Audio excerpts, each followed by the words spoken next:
Welcome, one and all, to Scotch and Smoke Rings, episode 470. I always forget. 75, I think it is. Episode 475. I am your friendly neighborhood Oxhorn, here as always, with my suspender set to maximum stun. Got a great show for you today. We're going to be playing some Wolfenstein, The Old Blood. This is part 2 of Wolfenstein The Old Blood. We did Wolfenstein The Old Blood Part 1 last week. So if you missed that episode, just go back a week. I have been organizing all of my game live streams, which I typically do in the last hour of Scotch and Smoke Rings, into playlists, which I have now organized on my channel homepage. So that should be easier for you all to navigate. I'm also trying something a little bit different here. I've got alerts up on my channel. Not sure if it's working. Last time I tried this in my thanks for 1,000 or no, it was thanks for 1,000,000 subscribers. The alerts didn't quite work right. So I'm still trying to figure all of this out. It's changed a lot since I used to do this a long time ago. Let's see. That's the alert box. Oh, nope, that's the wrong thing. Yeah, I'm learning as we go. Anyway, your feedback is going to be welcome during this. Hey, there it is. It's working. That's a bit big, though, isn't it? You think that's a little big and obnoxious? Maybe we can work on this together during my live stream. Maybe I'll move that. Move it over here. It's still really big. You think that's big? Yeah, anyway. Let me know. Let me know your thoughts and we can work through it. Anyway, I've got a great show for you today.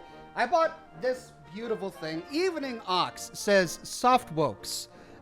Thank you, Soft Wokes. Good to have you on the program. I bought this new beautiful bottle of Scotch. This is Glenmorangie Highland Single Malt Scotch Whiskey, aged in Quinta Reuben Port casks. So the story behind this, and many thanks to all the new subscribers, is that Ben Bex says, I don't like it. Okay. Well, that's good feedback. Maybe it's just too big. Maybe that's what the problem is. Way too big? All right, well, let's... I'm distorting it a little bit. Oh! There, what if I put it over there? It's smaller. Anyway, the story behind this is, I had never tried this before, and it was placed in the aisle, so the price tag on the aisle at the liquor store said $47 or something like that. I'm like, it's a little more than I want to pay. But then I got to the checkout, and it was the last one. I got to the checkout, and they're like, oh yeah, that's going to be $87. And I'm like, what? It said $47. And it was the last one in the aisle. And they said, well, no, this is actually a special limited edition Quinta Reuben cask Scotch. And therefore, the price is a little bit more expensive. I'm like, well, I would have never brought this if I had known it was so big. And that's the last Scotch you have. And they said, well, since it was the last one and since it was improperly labeled, we'll give it to you for the labeled price. And I was very grateful. And they were very kind. And so I got a huge deal on this. So I'm excited to try it out. As you can see, I have already opened it. So I tried a little bit yesterday, and it's delicious. And it has a different look to it. It's not quite as honey-colored as many scotches that I try here on the program. It almost has a slight grapish color, strangely enough. Cheers. Mmm.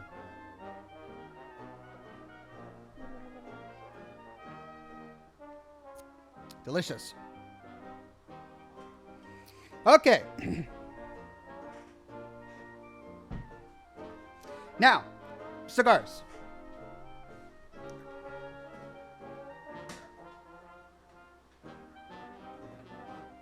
Come on. Why? Is this complicated? Got my cigars. Today we're smoking some La Aurora. These are not Y Leons. They're Corojos. La Aurora Corojos. They're a little tinier than usual, so we may have to go through more of them. to get through the program. 80CJ5 says, "Hey, Ox, did you know that you are 8,528th subscriber ranked on YouTube? But you're number one in our hearts." Well, thank you, 80CJ5. Is there a ranking, like a YouTube ranking in terms of subscribers? I didn't even know that people monitored that. So I'm 8,528th in the world. Okay, I'll take it. Could be worse. Where's my cigar cutter? Where is it? There it is. I'm just ready. I came prepared for the program today. Can't you tell? I love this thing. It's so great. It's the only cigar cutter I've ever used that gives me a consistent, beautiful cut every single time. Dawson Holiday says, "I hope that Deacon learns the lesson from the Soul Survivor, and that the problem with being a liar is that whether you're telling the truth or lying, people don't believe you." Yeah, I mean, that is, of course, the lesson. But I don't think he cares. I mean, he does at the very end. When he's trying to tell us how much we mean to him and that we're really good friends, and he's opening up his heart, and he's talking about his poor wife. I mean, we have the opportunity to say, "You're full of it because you're a liar." And then he has the audacity to get angry, as if we did something wrong. He's been lying to us for months, however long we've known him, at every step. He thinks it's a joke. But then we have the audacity not to believe him when he's opening his heart, and he gets angry. So yeah, there is that lesson. But I don't think Deacon is really the kind of guy who cares. Like, if people don't believe him, you know, I don't know, maybe you just got to get to know the guy. Even people at the railroad get frustrated by Deacon, as we learn. Pinky even kicked him out of the headquarters for a time.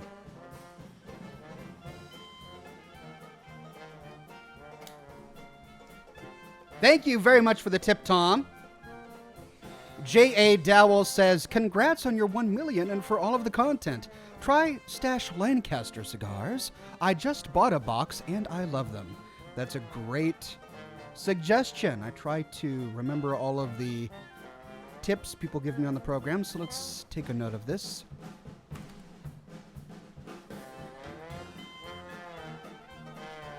Stash Lancaster. Stash Lancaster. Great. I'll make a note of those.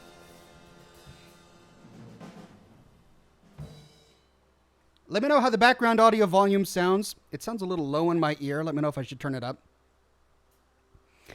Greetings, Oxhorn, says Christopher Cooper. "You keep my day after work sane. Good vids and love Fallout 1. And love Fallout. I will be enjoying some cider tonight. Keep up the good work. Love and great congrats to the 1 million mark from Tennessee." Well, thank you, Christopher. All the way from Tennessee. Glad to have you on the program today. Jordan Gertler says, "Hey, Oxhorn, congrats on the 1 million. Are you ever going to look into further Oxhorn presences on the next in the form of mods or presents or anything like that? Again, great work. Love your stuff, old boy." To further my Oxhorn presence, well, I mean, I could go any number of places. I should be on Twitter more. I should be on Facebook more.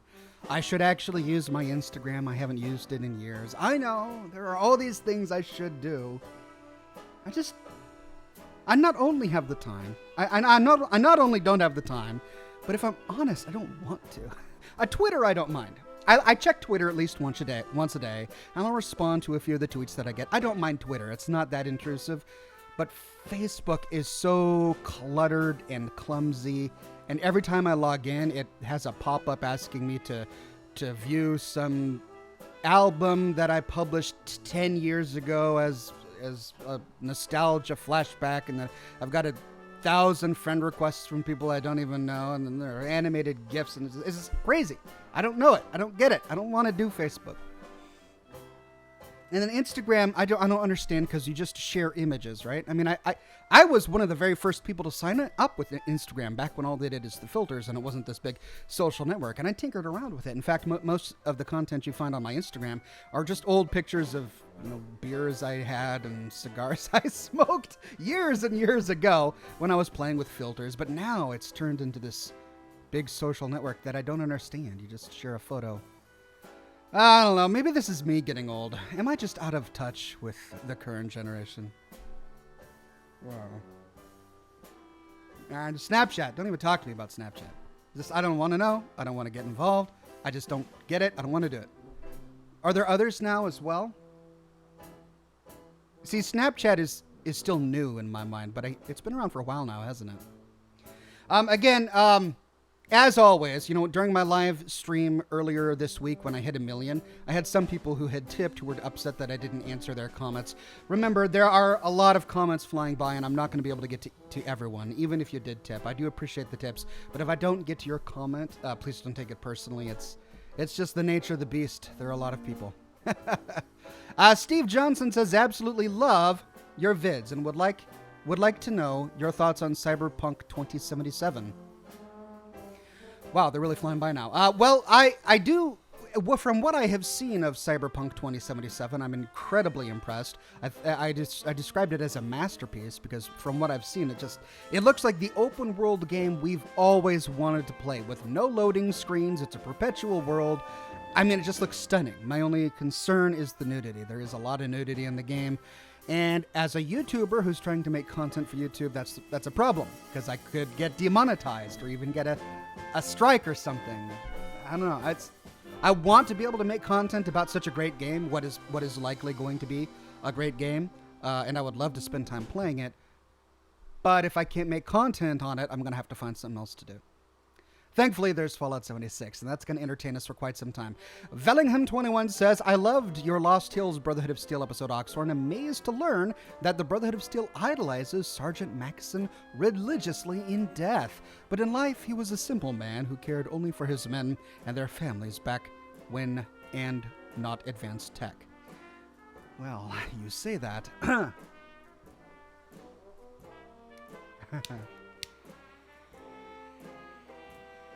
So,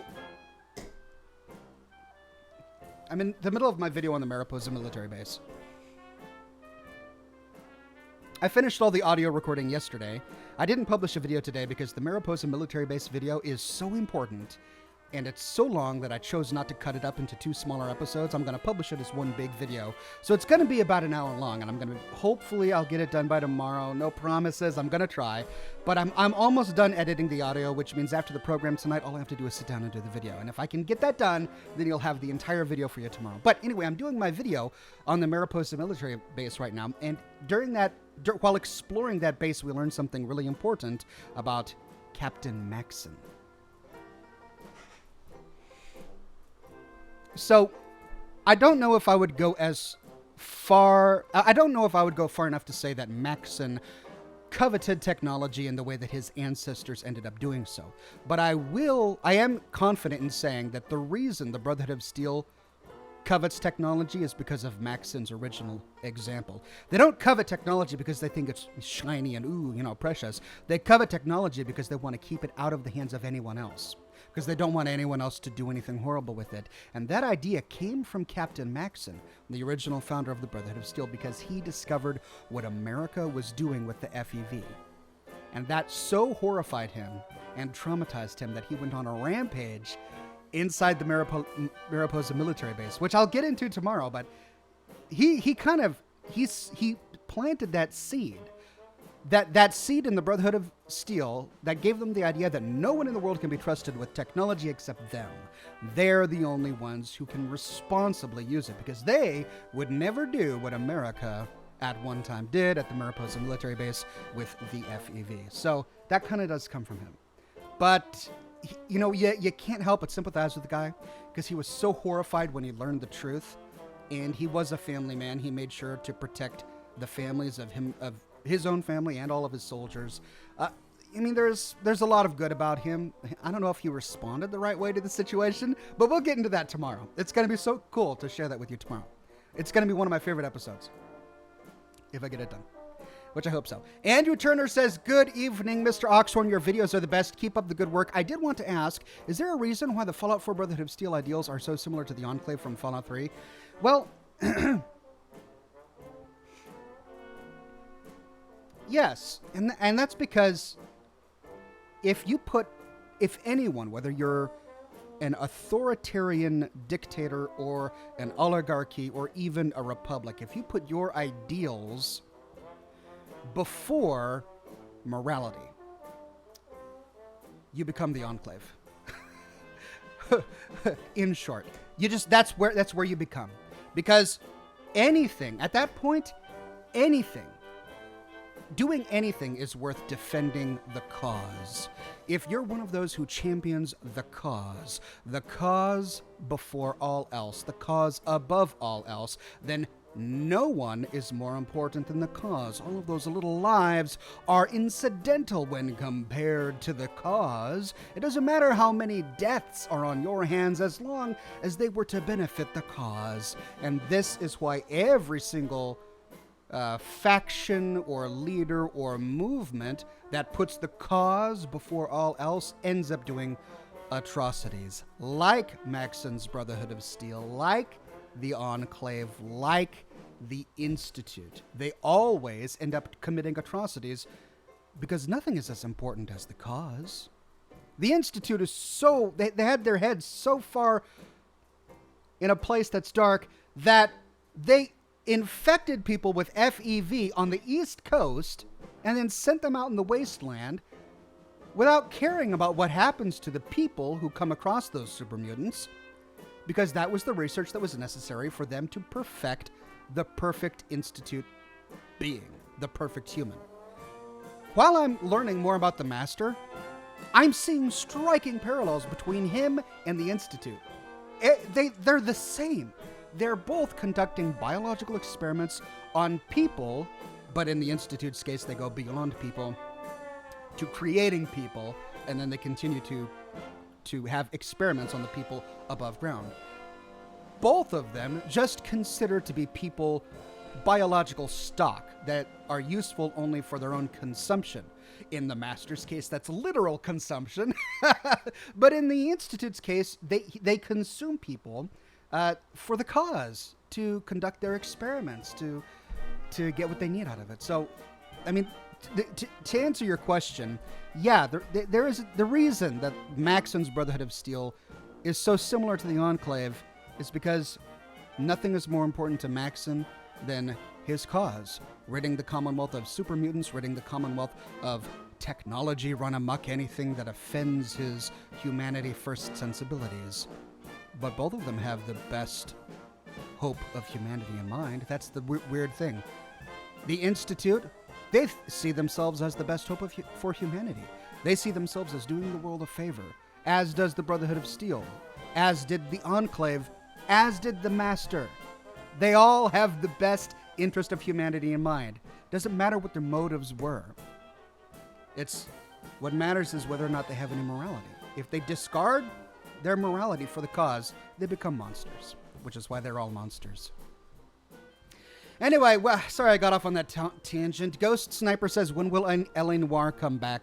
And that's a great question. I'm going to be doing an L.A. Noire episode as soon as I finish the full story of Fallout 1. And I'm almost done with the full story of Fallout 1. We've got to finish the Mariposa military base, which I'm going to be doing tomorrow. Then after that, we're going to be doing the Cathedral and our confrontation with the Master. That'll be the end of the story. I may have one more video in the Fallout 1 world, because there are some random encounters in Fallout 1. And if I capture enough of them on film, I may do a video on random encounters from Fallout 1. I haven't caught them all on film yet, though, so no promises. I'm still working on that. But then I'm going to move on to L.A. Noire, and then we're going to be hitting New Vegas again with another full story of one of the game endings of Fallout New Vegas. So yeah, a lot in the pipeline. I'm going to be cranking this content out. There is no shortage of content on my channel. See, this is what happens. I go off on a tangent. I answer one question. 1,000... I'm exaggerating. Maybe 20 questions fly by while I'm answering that one question. And now I'm behind. So I'm sorry. Let me see if I can get to your comments. And my cigar goes out.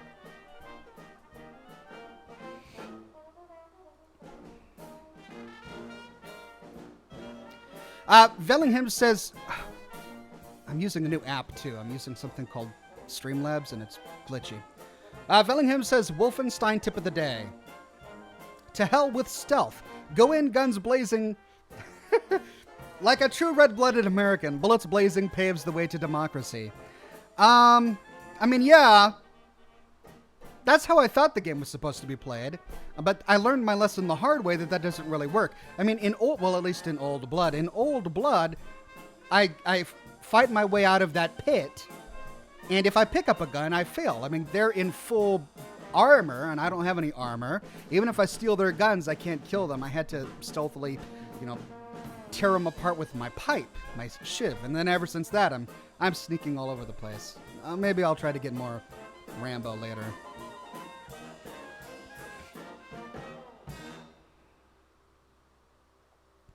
Nerdy Loki says, hey, Oxhorn, whatever happened of that Deacon memorial line? Did anything ever end up coming of it? I don't think I understand your question. The memorial line? Deacon's memorial line? He had a lot of lines. I tried to cover as many of them as I could in the video. He said that she would like this. Is that what you're talking about? When he was talking about his wife?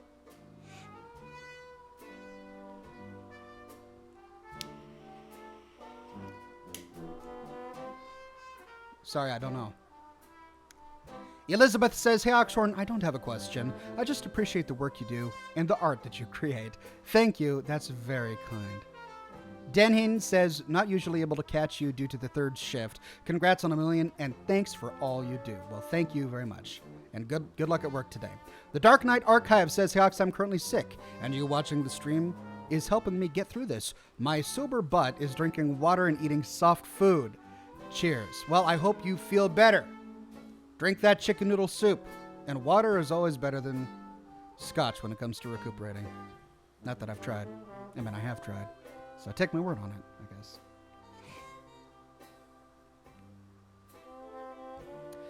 Shark Sleep says, hey, Oxhorn, congrats on the 1 million subs. Keep up the great work. Thank you, Shark Sleep. Christopher Cooper says, Oxhorn, I love the Brotherhood, but if in real life I think you'd agree, as morals, the Minutemen have to be the most purest faction. They just need a better government base. Well, I'm conflicted on the Minutemen a little bit. I still think they're the best faction. I agree with you. I did an entire video on why I think the Minutemen are the best for the Commonwealth. But my problem is that the Minutemen are set up structurally like a military dictatorship. The general has his or her way. That's fine in an army. Like if you are leading an army and your army serves a democratically elected people, a people who are democratically represented, and your position, you are appointed to your position by people who are appointed to their position by people who are democratically elected, then okay, fine. But if you're the general of the Minutemen and power stops at you, that you don't report to anyone, that is a recipe for abuse. Now, as the general of the Minutemen, you can do a lot of good, even if you are an authoritarian, which is, I think the Minutemen are of our choices, the best choice in the Commonwealth. I would prefer it, and I believe I said this in my video on the Minutemen, if the Minutemen, once they rid the Commonwealth of the Insidious Institute and the Brotherhood of Steel, although that's optional, if they could restart the Commonwealth Provisional Government. If they could restart the Commonwealth Provisional Government and then make themselves subservient to that government, yes, there will be chaos. Yes, things will become slower. Things will get messy. Things are always messy in a democracy, I'm happy to admit. Sure, they'll become bureaucratic. I get it. But there will be a far lower chance of a single person assuming power and abusing that at the cost of everyone in the Commonwealth. Now, we do learn from the NCR that just because you've got a representative democracy, that doesn't solve all social ills. But of course, we knew that from real life as well. It's not a silver bullet that fixes the world. It just makes the world better for a greater number of people instead of really good for a small number of people.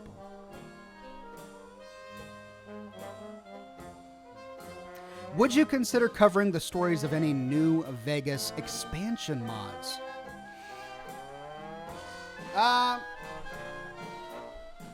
Probably not. I mean, I'd have to see one and tinker with it, and it would have to be amazing, but probably not. I want to stick with canonical stuff, or stuff that can be canonical.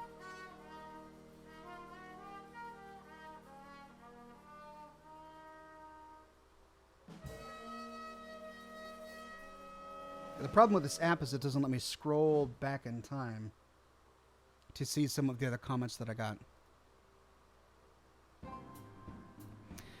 Brotherhood of Steel Sentinel Frog says, congrats, Ox. May not be an expert, but have a lot more dedication than most with Fallout. Enjoying the music, your videos so good. You deserve a million more. Good luck.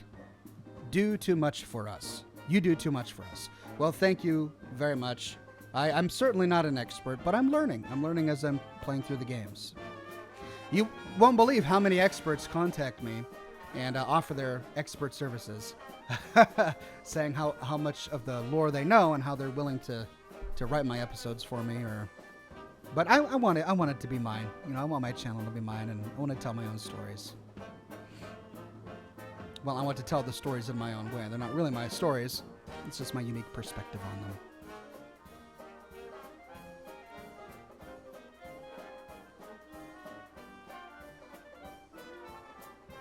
Jay-Z says, hey, Oxhorn, have you checked out the perks in Wolfenstein? I have not checked out the perks in Wolfenstein. I don't really know anything about the latest incarnations of Wolfenstein beyond what I played yesterday, and that was only for an hour. So, yeah, I've got a lot to learn when it comes to Wolfenstein. The Ultimate Sword says, will you ever do lore on the Elder Scrolls? Probably not. I'm steering clear of fantasy for a while, because I did so much fantasy back in my old World of Warcraft days. Myzik Gaming says, what's your favorite quest in the Fallout series?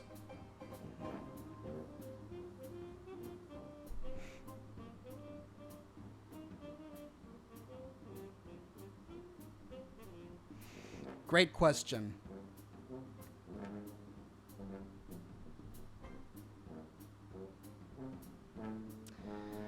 There are so many that are great. I think Nick Valentine and Eddie Winter was fascinating, and the resolution was heart-wrenching and just brought up so many questions. I think all of the McCarran Airport quests in Fallout New Vegas are really just expertly made. They're intertwined and interconnected, and there are so many ways of solving it. It's one of the better-made quests in the entire Fallout franchise, I think. Then in Diamond City... Diamond City Blues is another really well-made quest that has a lot of ways to go about completing it, and ramifications even later in the game, especially when you meet Colette Cook and Henry Cook's daughter, and all sorts of really cool stuff that happens in that quest.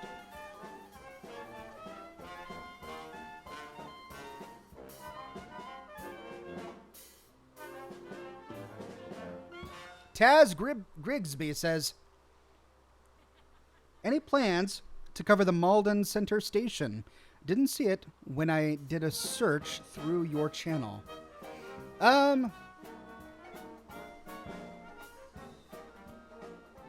to remember.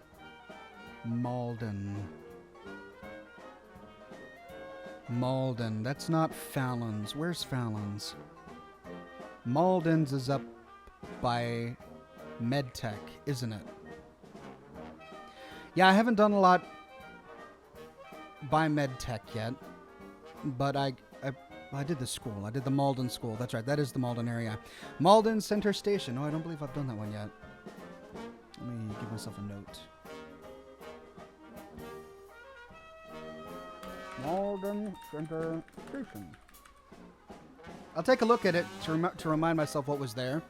And if there's enough content, I'll do it. You know, if there's something that I've missed in Fallout 4, it's likely because there's just not enough content in that location to justify a video. But I'll take a look at that one again. It's been a while. Adrian says, hey, Oxhorn, wish I could give more to help. Congrats on 1 million subscribers. Well, thank you very much. And your donation is absolutely enough. Thank you. Endermite says, hey, Oxhorn, say Dr. Mobius for me. Mobius. It is a fun one to say. Ocean Man says, howdy, Ox. You missed my last super chat, but no sweat.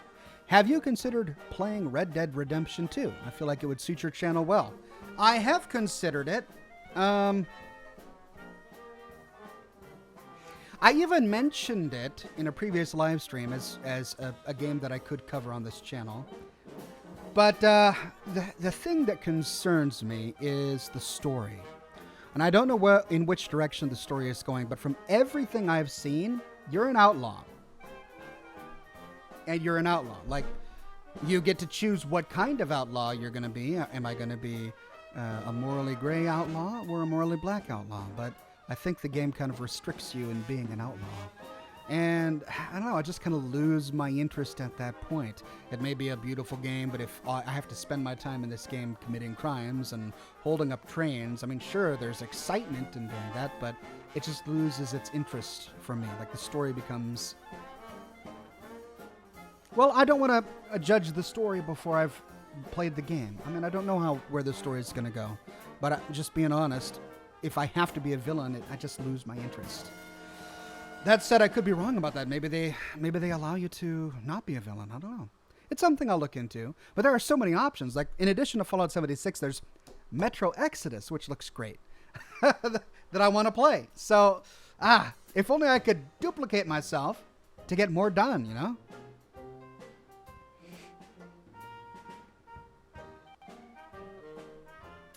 Jacob says, joke, what is the leading cause of divorce in a long-term marriage? Stalemate. Thanks, Jacob. Dawson says, Oxhorn, where do you get Fallout 1? And how did you get it to work on your computer? You can get the entire Fallout, all of the old classic Fallout games on Steam, but to get them to work on my computer took a considerable amount of tweaking. However, I was finally able to get Fallout 2 to work by buying it from GOG.com, I believe.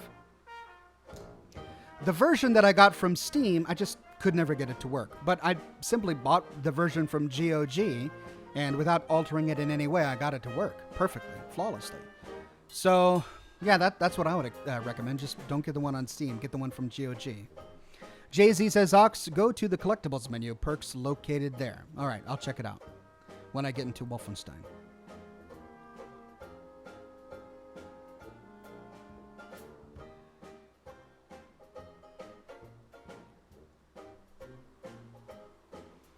Oh, Nerdy Loki says this line, Oxhorn, I grew up around there. I used to do the museum tour every day. Brings it all back.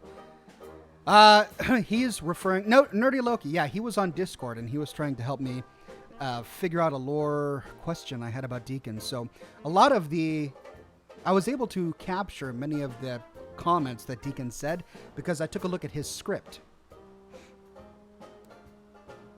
In order to provide subtitles for all of the characters, they of course had to include in the game a written script. If you unlock that script, you can search it for specific words, and in doing so, I was able to uncover a lot of really cool things that Deacon said. But there was one thing that he said that I really wanted to capture on film that I thought was going to include, that I thought it was going to really help the video, and that's, at some point, somewhere in the Commonwealth, Deacon says, I grew up around here, and I used to do the museum tour every Memorial Day. This brings it all back. But I have no idea where that is. I went to the Museum of Freedom. I went to the Museum of Witchcraft. I went to the Pioneer Robotics Park. I went to any sort of place where there was a connection to veterans, a Memorial Day, a museum, anything like that. And he wouldn't say it. I couldn't get him to say it. Now, I was able to cross-reference the ref ID of that particular snippet of text with other companions, and there's only one other companion that has something to say when we take her to that location, and that's Curie. And she says, oh, a tour. Can we take the tour? So with that clue, I thought, well, maybe there's still an active tour that we can take. So I started to go through all of the different tours in the game. I went to Meg at Bunker Hill and went on her tour, and she didn't say anything. Then there's the tour at Swan's Pond that you can take with the guy who's right outside the red brick Road of Freedom. Nothing. Then there's the tour of Vault 81 that what's his name, Andrew or something, can take you on. I went everywhere. I racked my brain trying. I probably spent 3 hours of the time I spent trying to make this video on that alone, because it's important. If we can find Deacon saying that he grew up here, I mean, he's lying. Or if he's telling the truth, then that means that he grew up in the Commonwealth. And if he grew up in the Commonwealth, they don't celebrate Memorial Day after the war, which means that if he grew up in the Commonwealth and as a child he used to tour a museum at Memorial Day, then he was alive before the war. That's why I wanted to capture that, but I could never find it. And I went to Discord, I went to other Discords, I elicited the help of many different people, and no one could find it. I couldn't get anyone to help me find it. And I think it was cut from the game. It has to have been cut from the game.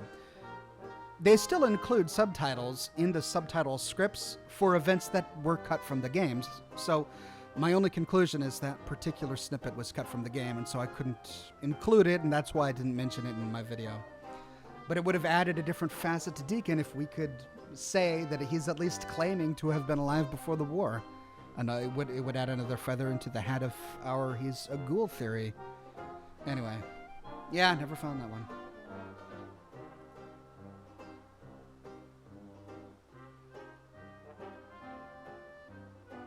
Benjamin says, any thoughts on Death Claws in Fallout 76? Nothing particular. They look very similar to the Death Claws that we have been seeing on Fallout 4. And I like the ones we've seen on Fallout 4. They really embody the whole terrifying idea that started in Fallout 1. When you talk with people who have seen Death Claws on Fallout 1, they speak almost in a reverenced tone. They're so terrified. Yeah, when you see it in the game, it's not that scary. When you see the clay models that they made, the original clay models that Interplay made for the Death Claw, they're not really scary. So I think the Death Claw of Fallout 3 or Fallout 4 is much more terrifying than the Death Claws of New Vegas and 3. They did a great job. Sean Wolf says, Oxhorn, there's a mod for Fallout 2 called the Fallout 2 Restoration Patch. It restores cut content from the game and fixes a lot of bugs. That's true. I want to make sure, however, that if I do install anything like that, that the bugs will be fixed. I do want the bugs fixed, but I don't want any restored cut content. And that's because they could have cut it for any number of reasons. Maybe they cut the content because it wasn't ready yet, it wasn't finished, or maybe because they wanted to take the story in a different direction. And if I'm going to be retelling the story of that particular world, then I want to make sure that it's accurate and that I'm not including something that they purposefully cut for a reason. And that's why I haven't included any of the cut content mods for New Vegas, for example.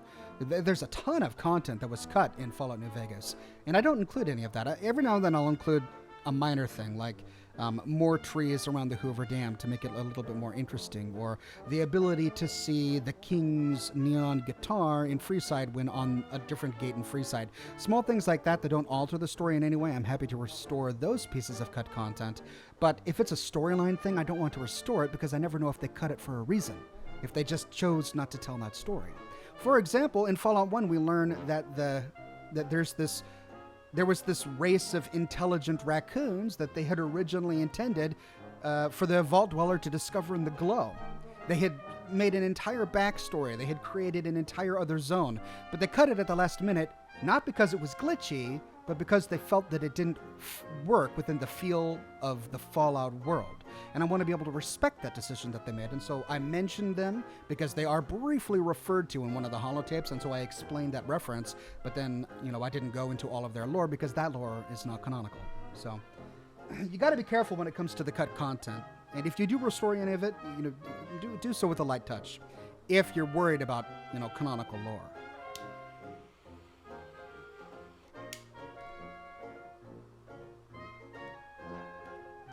Thank you for the tip, Ethan. Taz says, Ox Maldon was a synth/raider battle, but I feel like there's something more there. Oh. Yeah. So, okay.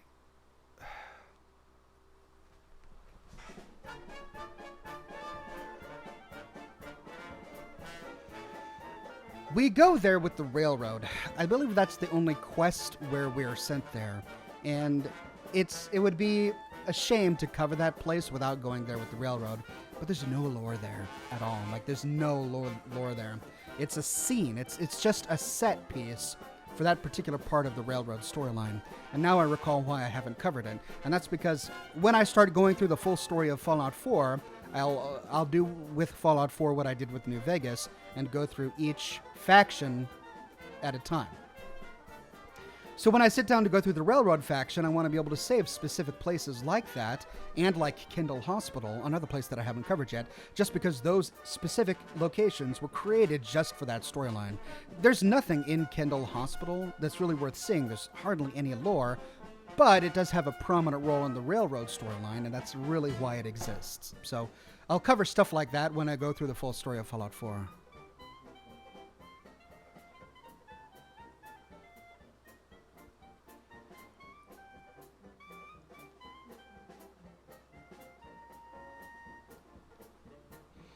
Zachary says, did I hear correctly that in Fallout 76 that there were going to be death claws? That would be lore breaking. Death claws couldn't have spread that far yet. Wrong. Now, I hate to say wrong because you never know. But the thing is, we find x-rays of death claws in the Robco and General Atomics research facility where they created the RoboBrains. And at the time, I thought, well, this is going to be lore breaking. But we have to remember that the United States government was experimenting with FEV long before the Master did, right? And we know that they were experimenting on flatworms. We know that they were experimenting on raccoons and rats and other creatures. They could have been experimenting on Jackson chameleons, which would explain why we find an X-ray of a death claw in an underground military bunker that has been locked for over 200 years. And if that's the case, then it's quite possible that death claws had been bred in some sort of underground laboratory, and then after the bombs dropped, they got released. We never know. So there's just because here's the thing. We have to be careful that as players, we don't fall for the trap whereby we think that all the lore possible existed in Los Angeles or San Francisco, or the Capital Wasteland, or the Commonwealth. Because the United States is a huge, huge place. And the military in the Fallout universe had a huge presence, a much more influential presence over the politics and the local populations than it does in our own world, right? And if that's the case, and if the bombs didn't happen until 2077, there are decades and decades and decades worth of time after the divergence where the military could have created any number of interesting underground installations and conducted all sorts of experiments that we just don't know about. Just because we don't know about it doesn't mean that once we hear about it, it's lore breaking, unless it conflicts. But two things can be different while not conflicting. So just because we don't find death claws pre-war in the Fallout universe doesn't, or pre-war in the Fallout universe doesn't mean that they didn't exist before the war. They very well could have been bred or mutated elsewhere, anywhere in the United States government before the war. We also have to remember that a lot of the information we know about death claws comes as conjecture from characters in the world, like Herbert Daring Dashwood, for example. When we find out that the death claw evolved from the Jackson chameleon. His was on scorpions, wasn't it? He was talking about how rad scorpions came from the emperor scorpion. When he's talking about that, he's just basing that on conjecture. But how do we know that he's right? Yes, he's an explorer, but he doesn't really know. He's just giving us his best opinion. And the same is true of the doctor in Shady Sands. He's just giving us his best opinion. So even though that it is established as lore from their perspective that the rad scorpion evolved from the emperor scorpion, we don't know if that's true. And if we ever find information later in a different game that contradicts with that, but the person saying it has a greater reputation or a better reason to say that, then we have every reason to believe that that is the canonical truth, even if it is a retcon. Because the other people who said that it came from the emperor scorpion had no credibility. They were guessing. You see? Now, that hasn't happened yet, but I'm just saying that sometimes when we see things as retcons or as conflicts, they don't necessarily have to be once we think about it.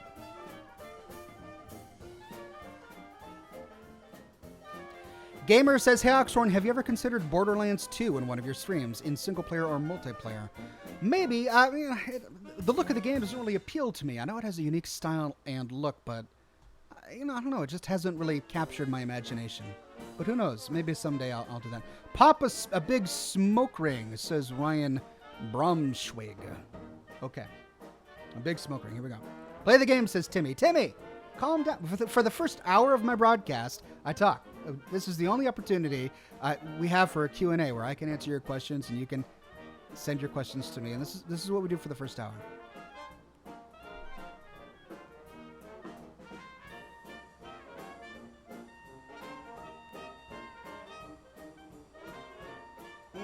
The wind.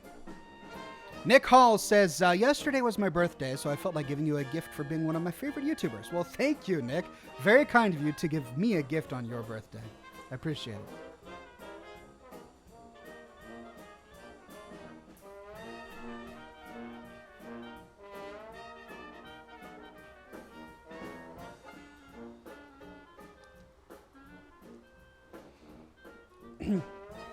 Peen Machine says, hey Oxhorn, can you say Benny's, baby, getting cheated and getting played ain't the same thing? Quote in that amazing voice. Well, I can't do Benny's voice. That's a unique voice to try and capture.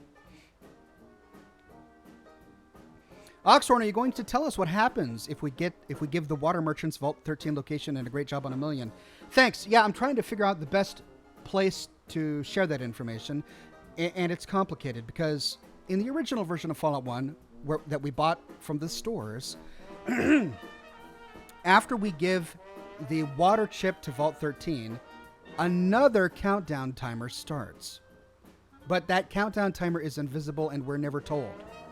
And that countdown timer is a countdown until the master discovers the location of Vault 13. If we go to the Water Merchants and we give them the location of Vault 13, the children of the cathedral get that information from the Water Merchants and give it to the master. In so doing, yes, we buy time before the vault runs out of water, but we lose time before the master finds the vault. The problem is that after they launched the game, they patched that out of the game because people found it to be really frustrating. Okay, we are trying to build our character. We're trying to play this game. We delivered the water chip to our vault, but now we can't wander the wasteland building up our character in preparation for this big battle with the master because of this invisible countdown timer. And it just robbed people of the joy of playing an RPG game. They wanted to wander around the wasteland and build up their character, and then suddenly, the super mutants invaded Vault 13. Sorry. Game over.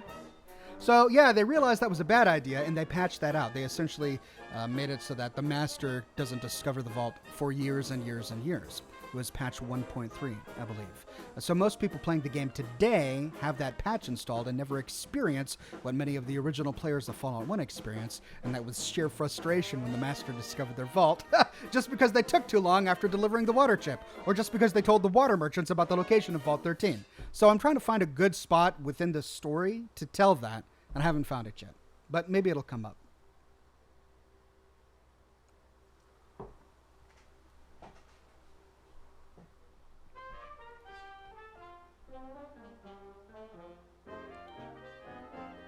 The Gymtrovert says they shouldn't have patched it. I mean, I completely understand why they did. And that's because if they hadn't have patched it, then they would have been punishing their players for playing the game.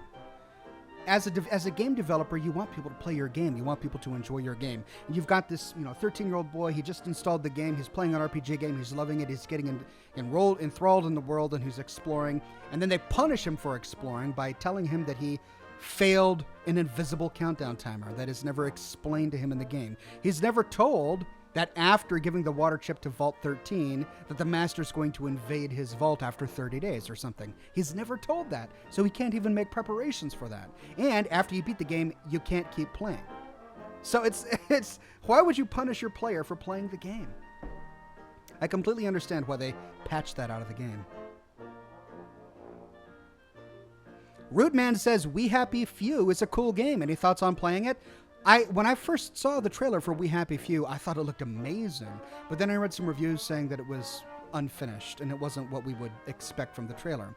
However, that was many years ago, and I've heard that they've completely fleshed it out so that it is like a fully fledged feature-length game. So yeah, I'd love to take a look at it and to see what it's like. Maybe someday, maybe someday.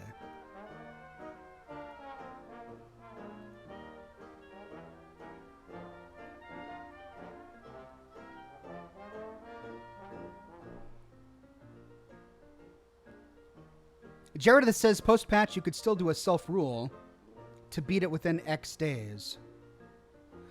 Well, yeah, but you wouldn't know that you needed to make a self-rule if you never find out that the Master's going to invade your vault. Or that the Master's on the warpath. There's never even an inclination that that's happening. At least when the water chip is currently, you're still searching for it, every 50 days you get a warning. 50 days left until the water runs out at your vault. You need to hurry up. But we don't get any warning like that when the Master is on the move trying to find Vault 13. It just happens, and it's game over. Frustrating, right?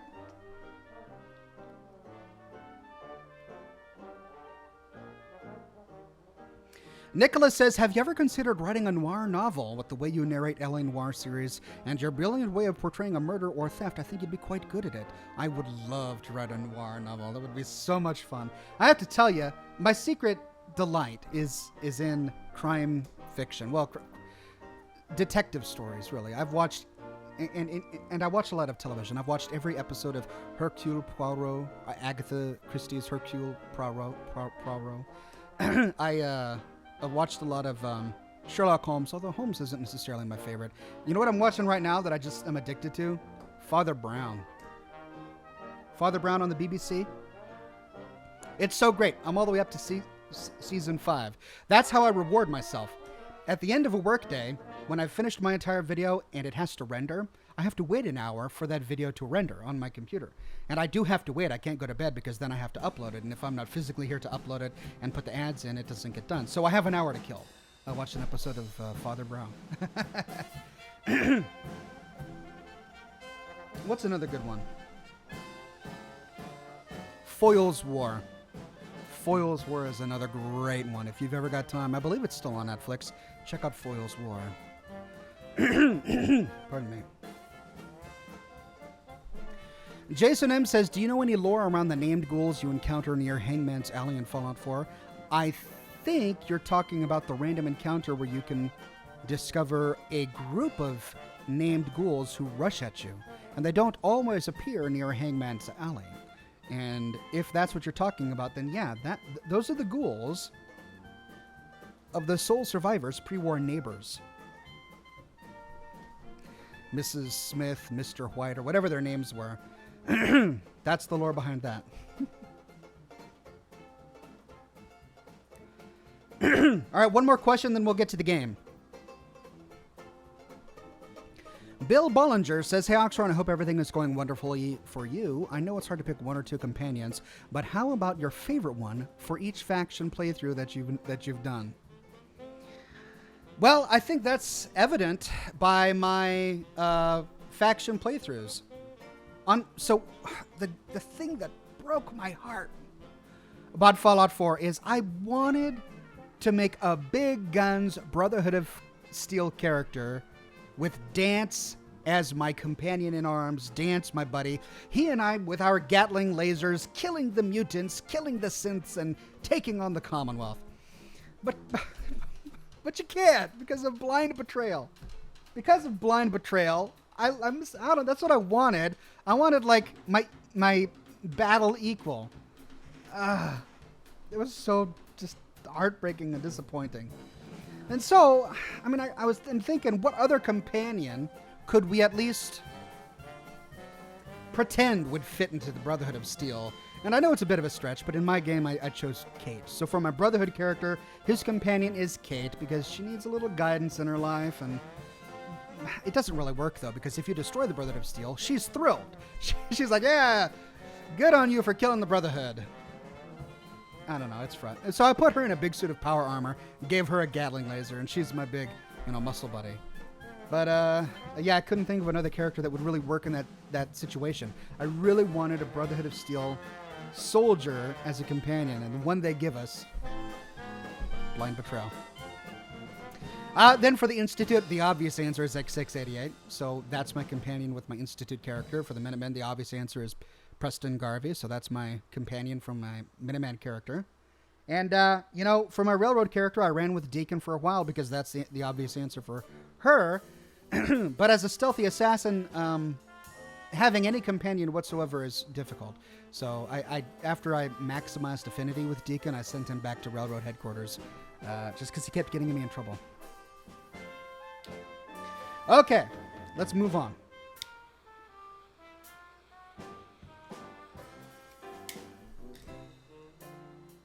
Time for some Wolfenstein.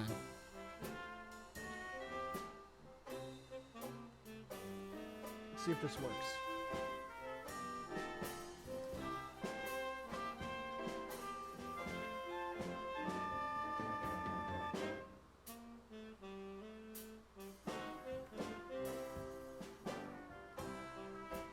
And no, it's not working. Okay, let's try something else. All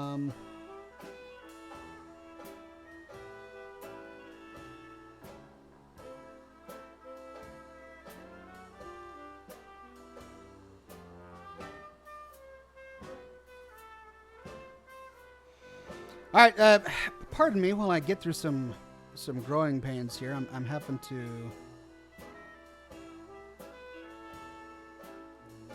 There we go. There we go. That works.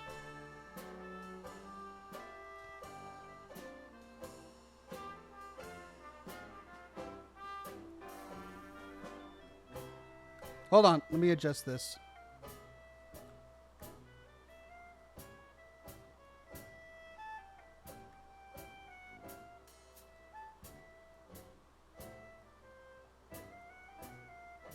Bingo! That's much better.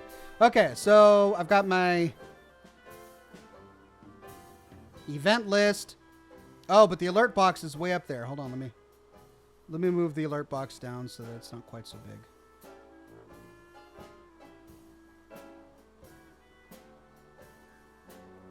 There we go. Got my alert box. Fantastic.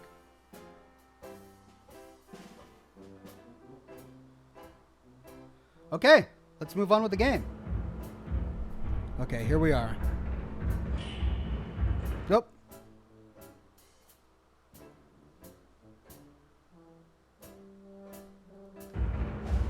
Rand says, I love your Fallout 1 playthrough and dialogue style. It's relaxing to play when winding down after a day of work before going to bed. Very nostalgic and look forward to your future content. Thank you very much. I look forward to finishing Fallout 1 and moving on to Fallout 2 eventually.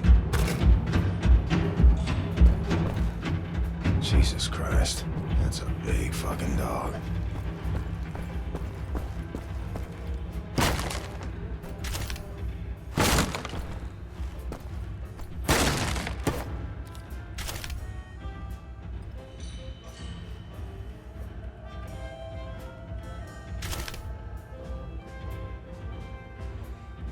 Hold on, my music was still playing.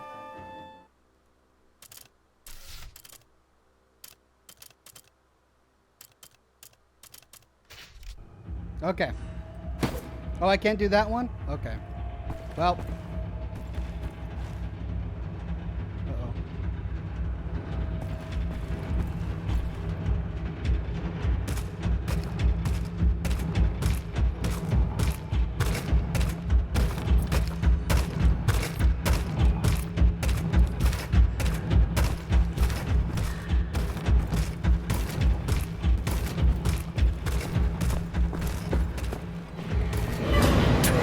Uh-oh. Run away! Oh. What did you find me?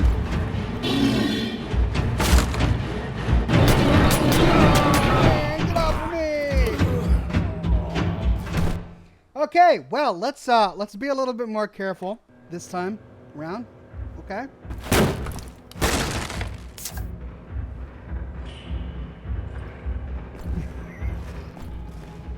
That was terrifying. Legitimately terrifying. Hold on a second. Your comments are flying off the screen.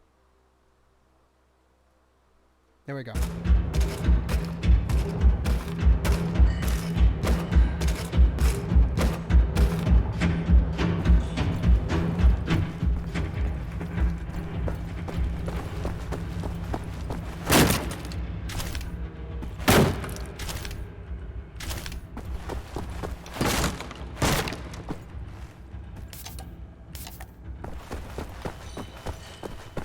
What? Nothing? Oh, shoot.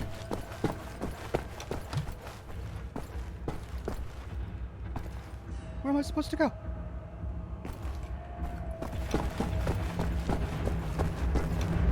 Jesus Christ. That's a big fucking dog.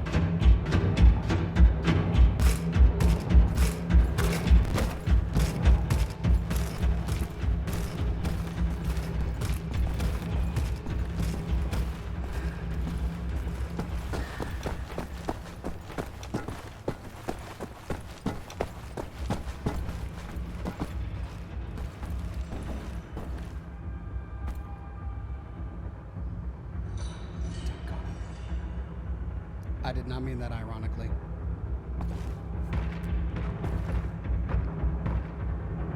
That was not a pun.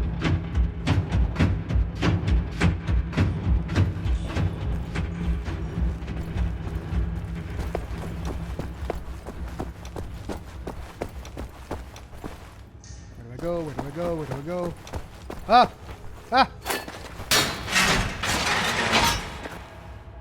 Yes! Yes! Come on! How? Oh!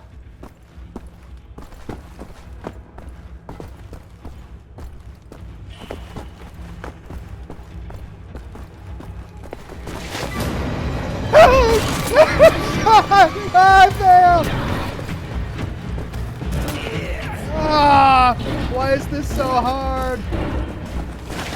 Yes!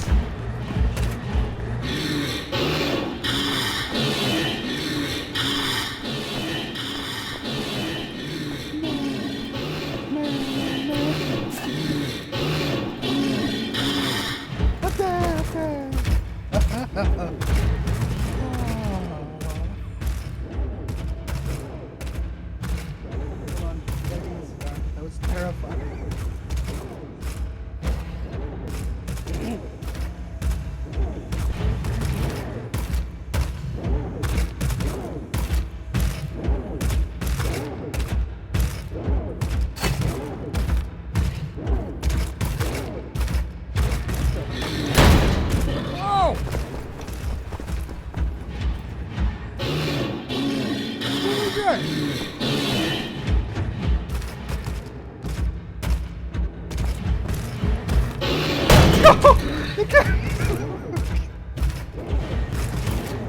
That's not even right. That's not even right. He can't get me from up there. Oh no! No, dead end. What?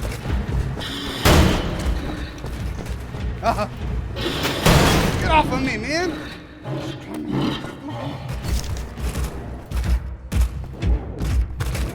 Oh. Oh man, that's nasty. That was nasty. Take out commanders before they call for backup.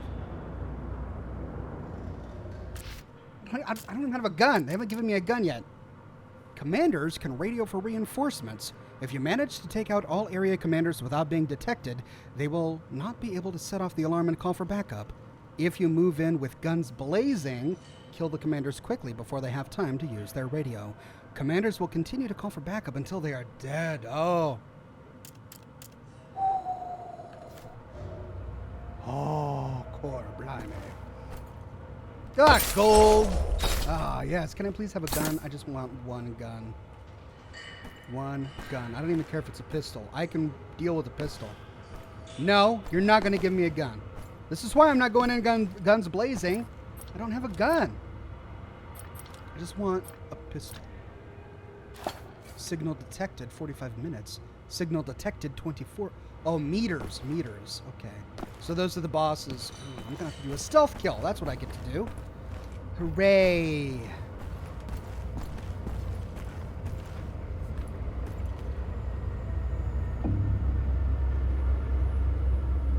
Wish I could throw a knife.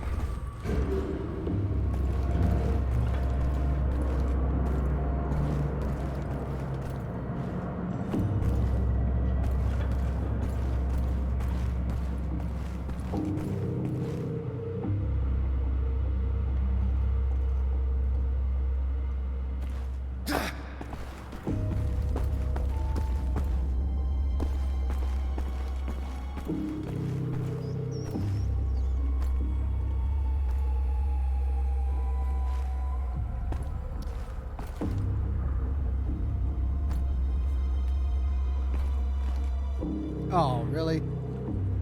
Well, I see the commander, but he's also got like a shock trooper with him.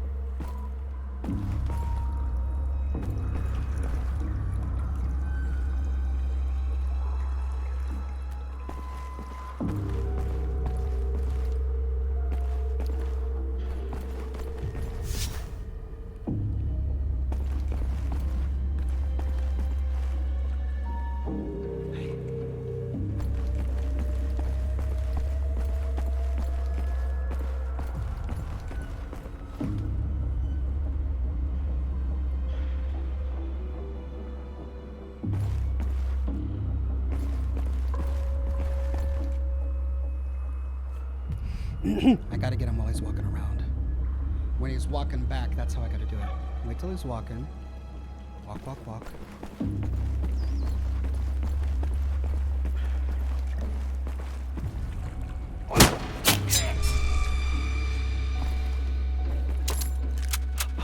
Pistol. I got myself a pistol.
Hello. Well, well, well. What have we here?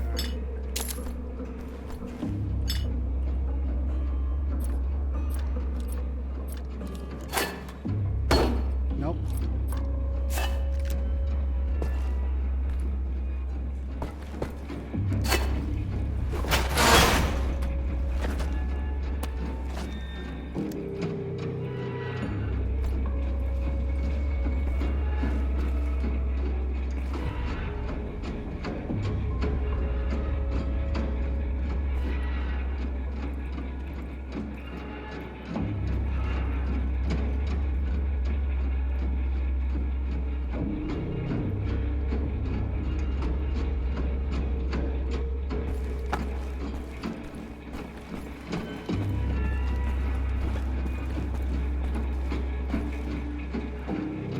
Oh.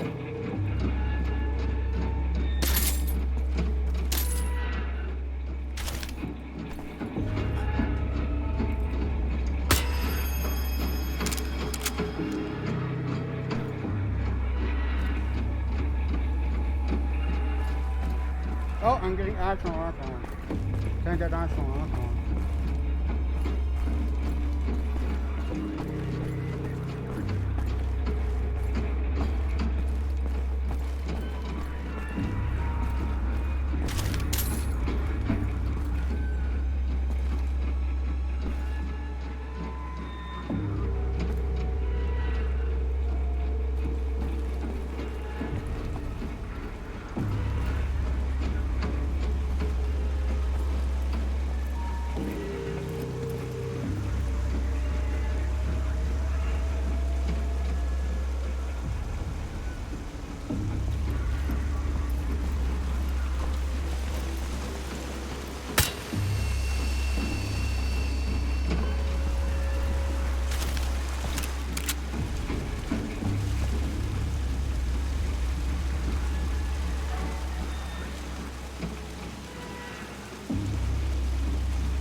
Okay. All's well that ends well, right?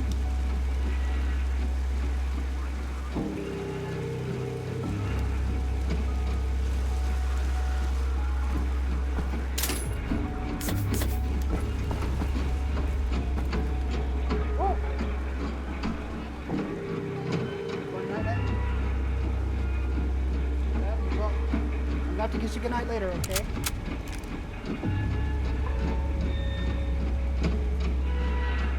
Tonight's show night. You're gonna go night-night, okay? Did you have a bath? Alright, nighty-night.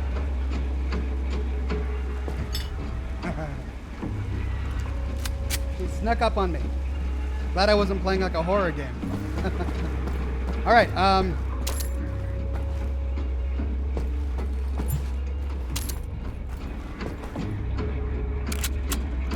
I could dual wield this thing.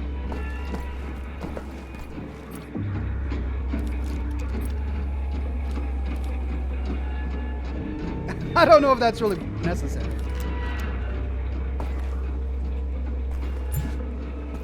Item maxed out. I'm happy with just one pistol.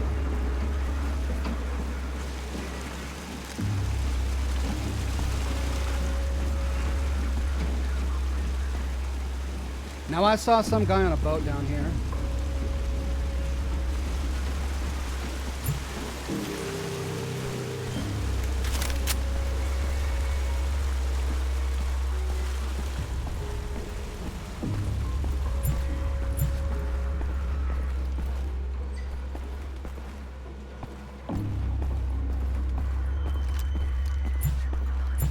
Okay, I think I'm maxed out on everything, aren't I?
I am broadcasting you live.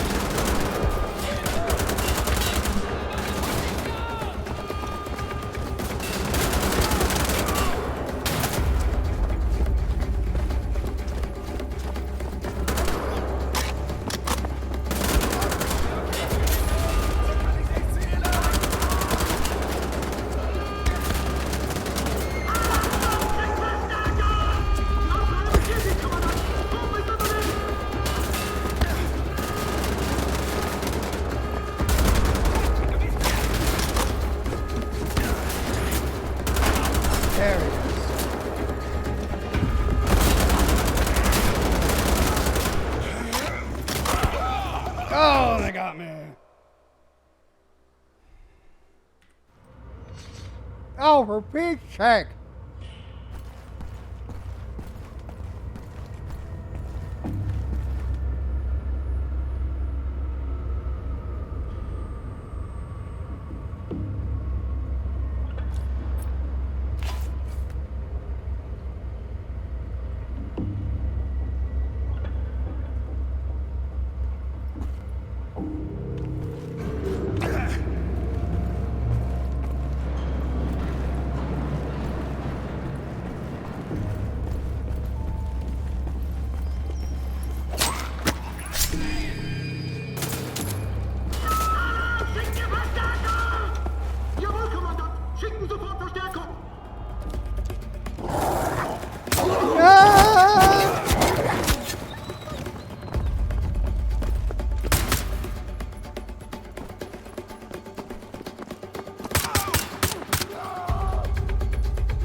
let's try stealthing again.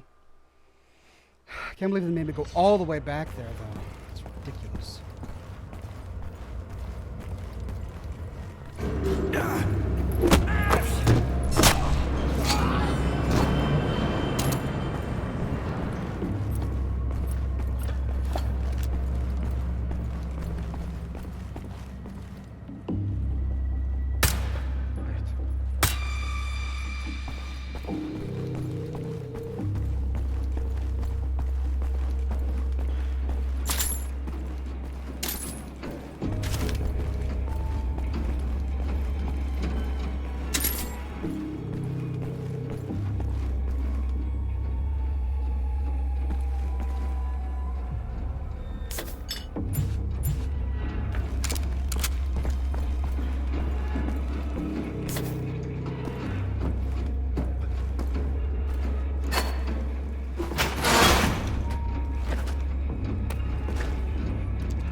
Can I get through the cracks in the pallet, you think?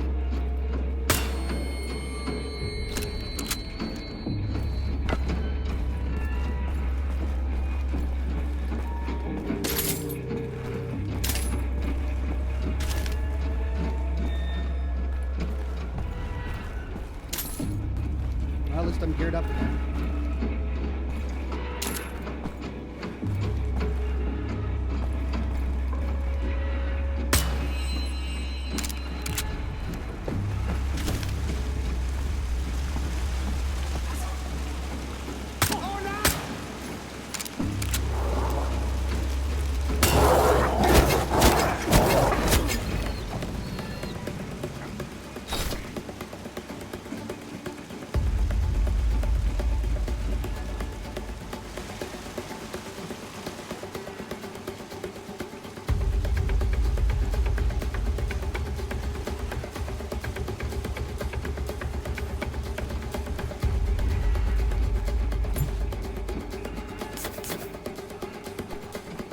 They're playing the jazzy You've Been Discovered music.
Okay, this is where he caught me last time, but I didn't even see him before he caught me.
How do they see me?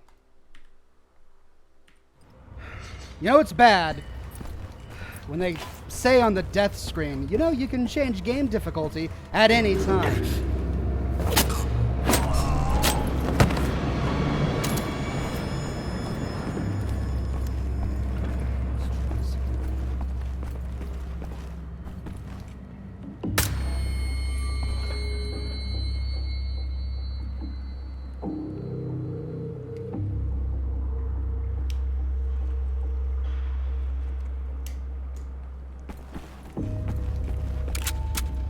Run and gun, yeah, but every time I run and gun, I die.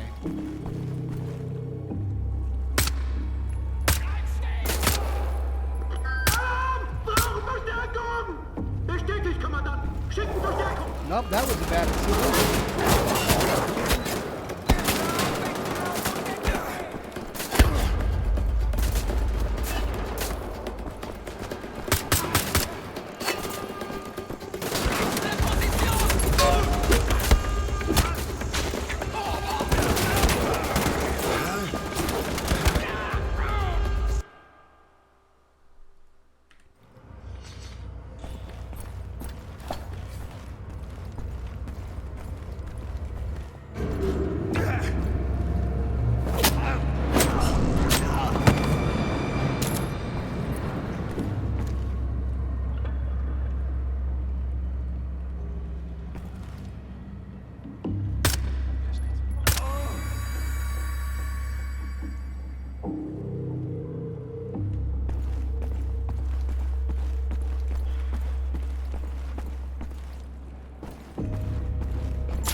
See, I'm making it harder for myself because I'm trying to rush through it.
Should have known not to try that.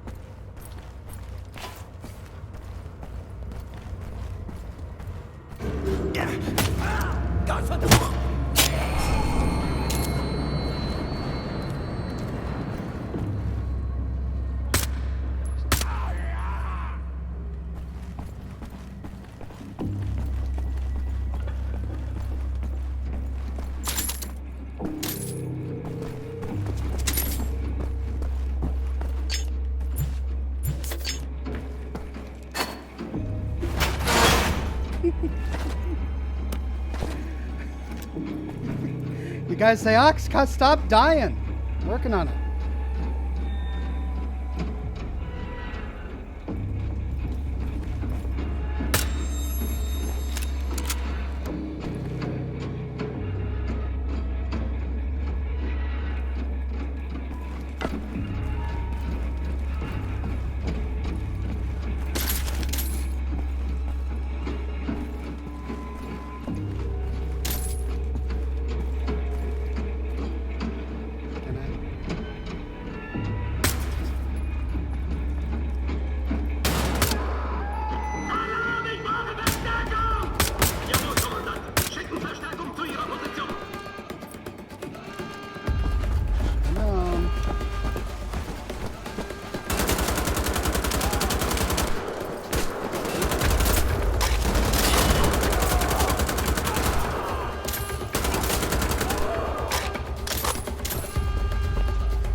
If I can just kill the rest, I'm okay. New weapon. Camp pistol. Okay.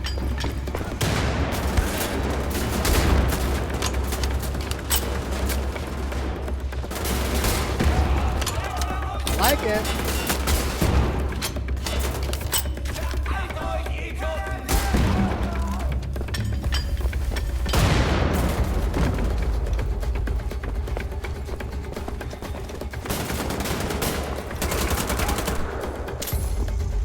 Is that it? Please tell me that's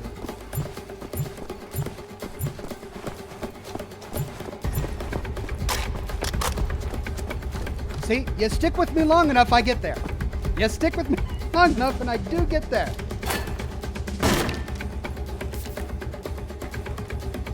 This camp pistol is cool, but it's not really stealthy, is it?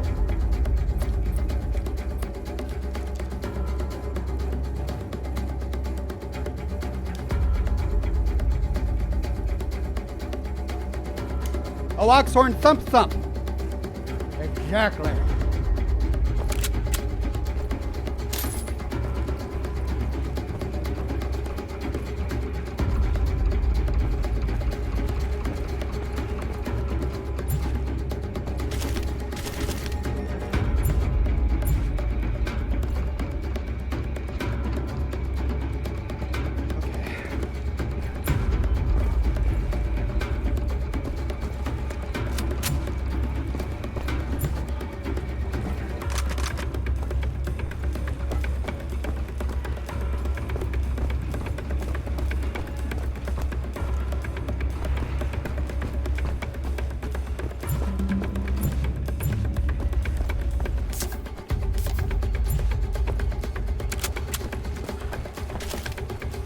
Okay, I think I got enough, right?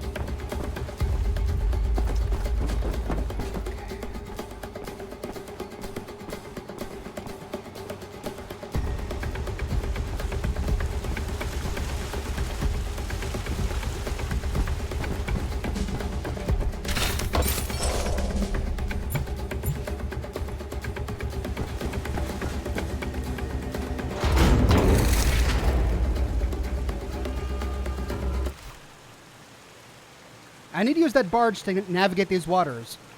Enter the keep and find Wesley wherever Rudy Jaeger is taking him.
This is better. Thank you.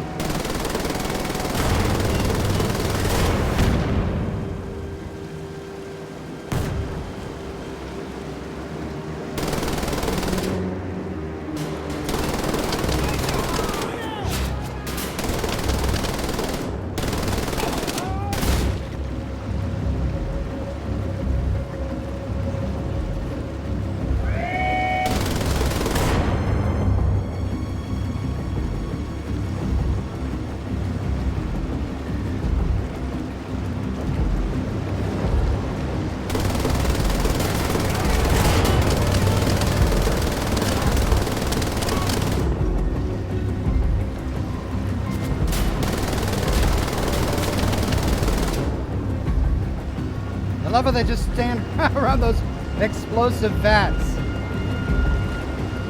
Ooh, oh.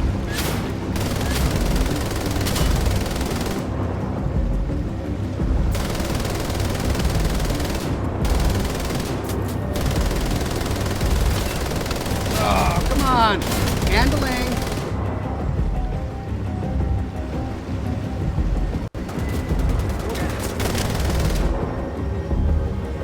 Oh, come on.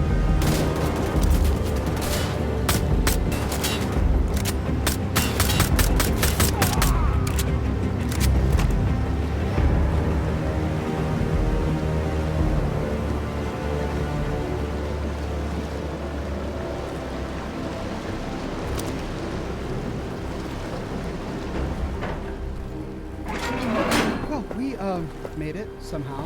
We made it. Here we are. And let's keep going because, hey, we got 20 minutes.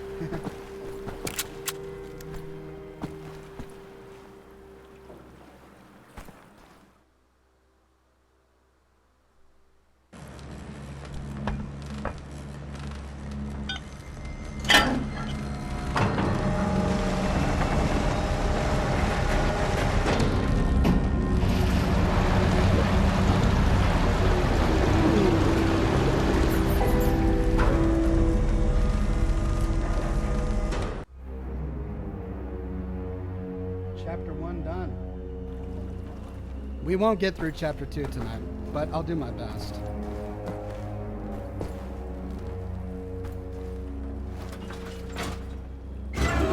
Don't worry, Wesley. I've got a plan.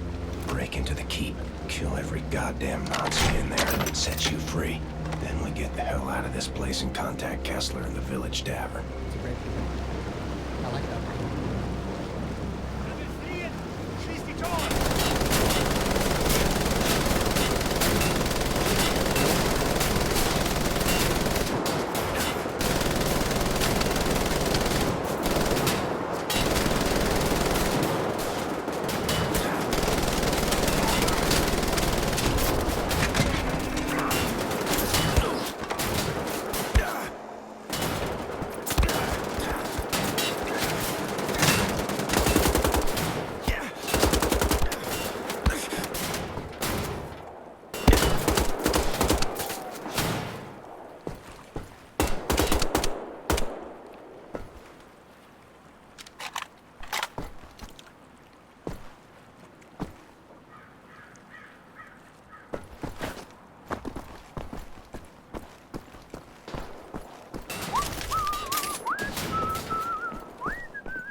All right. Hey.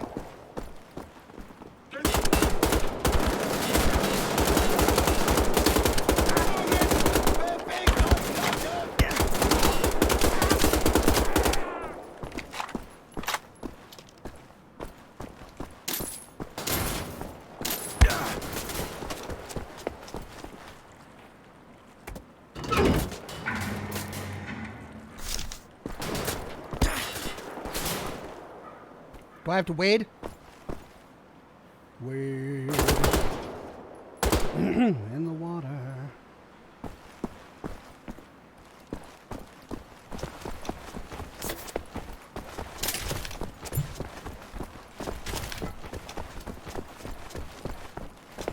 I think so.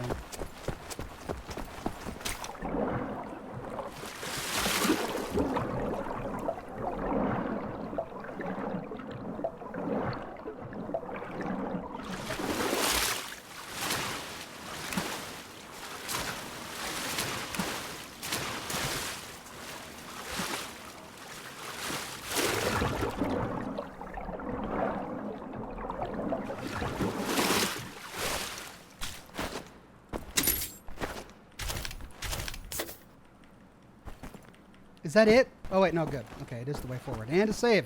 Ah, save point.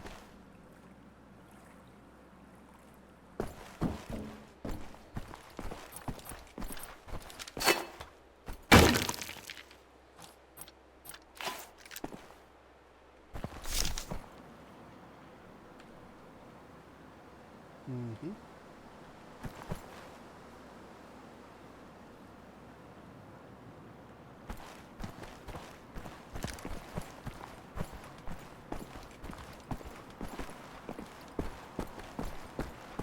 Ooh.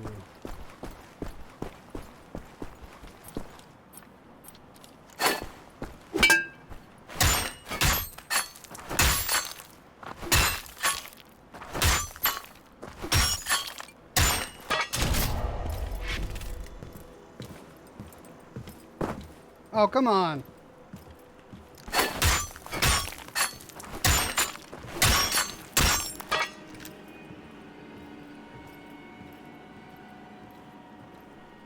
Hold left alt.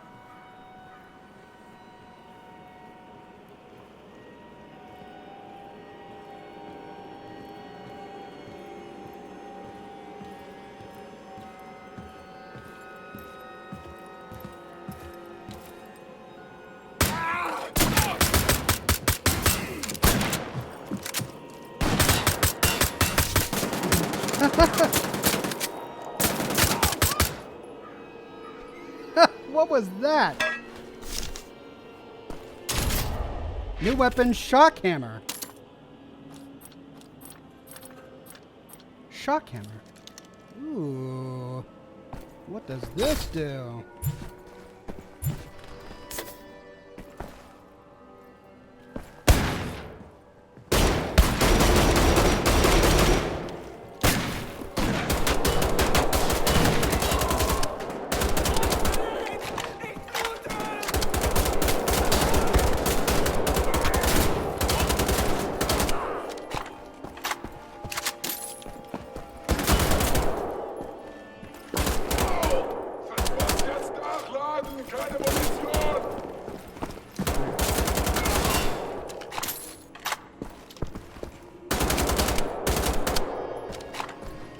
Well, okay.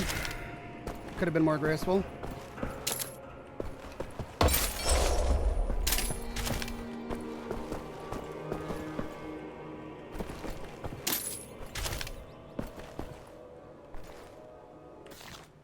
Article, Sweden signs peace treaty.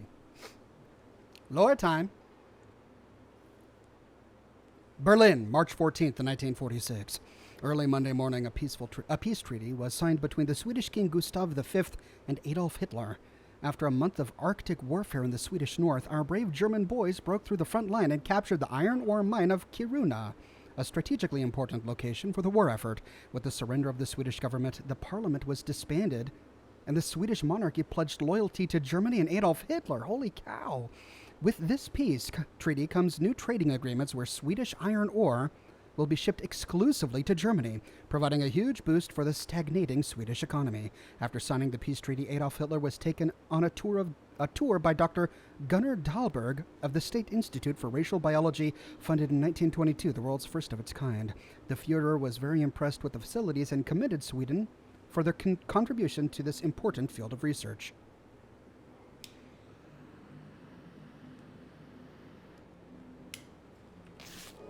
So this is an alternate timeline.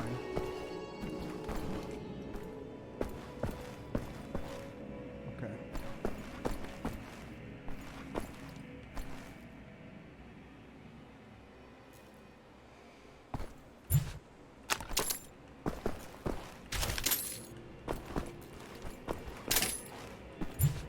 I'm going to try this rail thing again.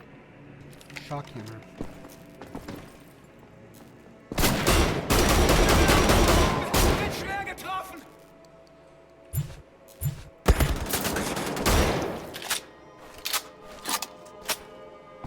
Okay, what am I supposed to do here? Is this just decoration? Okay.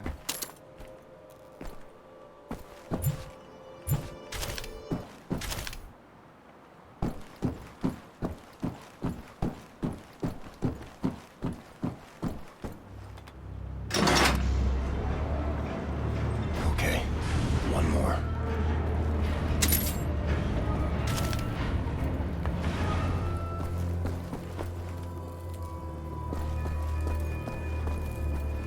This gun is so cool.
Mouse 3 to throw a knife, okay.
Whoops!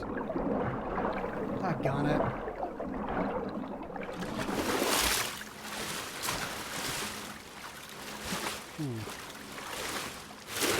What's over here? Nothing.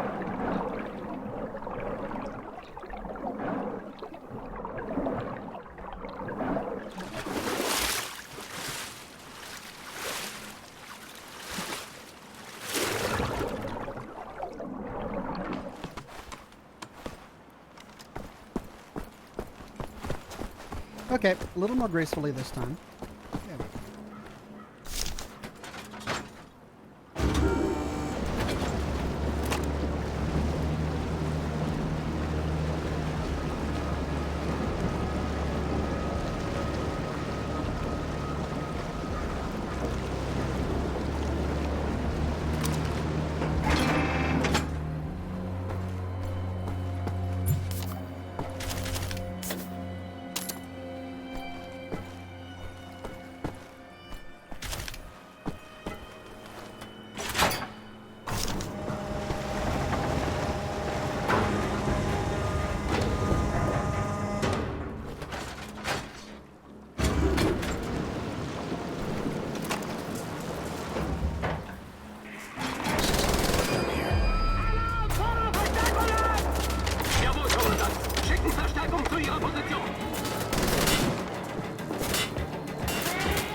go.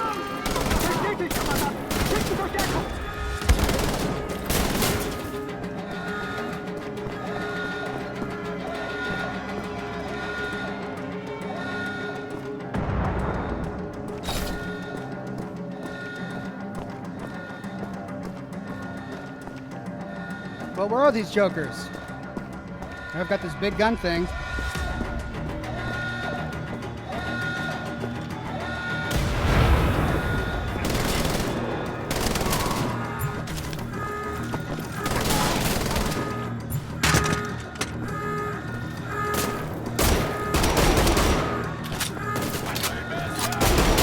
Where did you come from?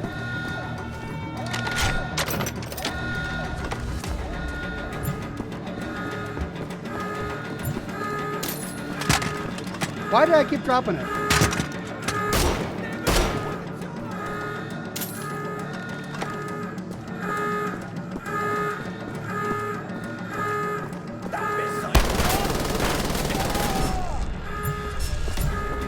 Okay, well, I got the two officers.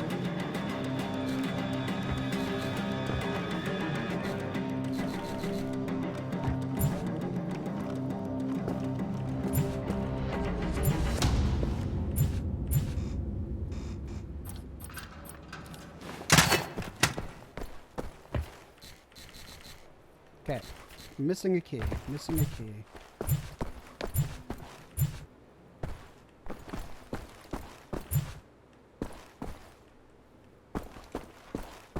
Hunting for a key, everyone's favorite part of a game like this.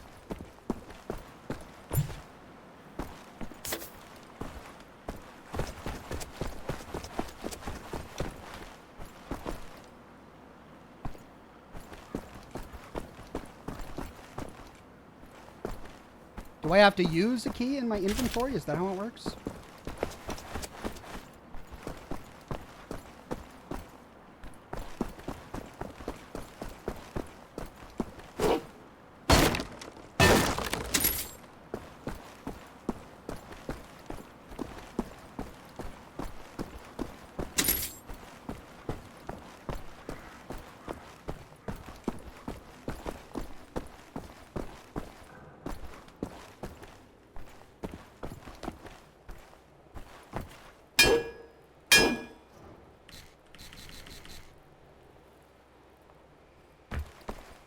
Go back, everyone says.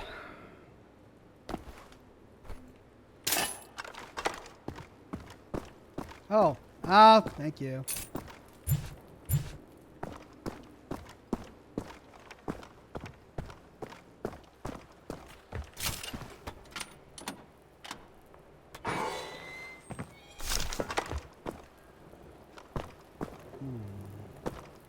I can't get around that, can I? Oh, I can.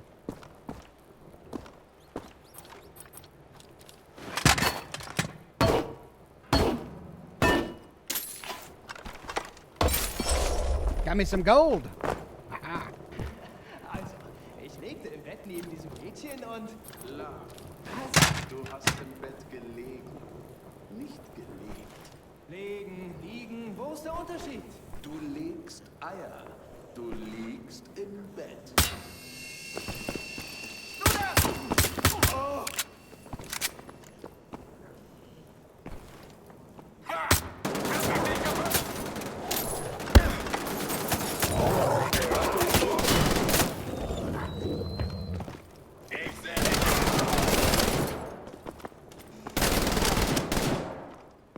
This air reminds me of the bog by the Johnson's farm back home. Smell of dead plants and wet wood.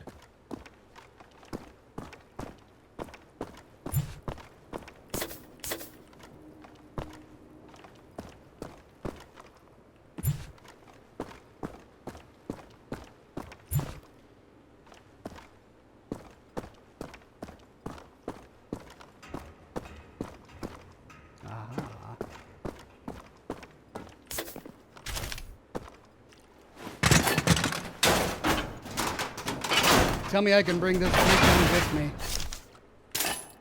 There we go. Nope. Whoops.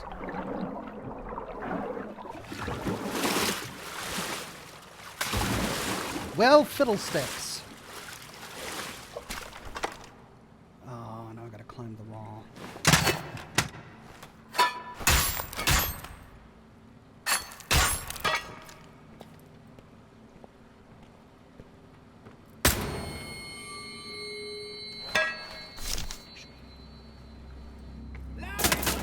What?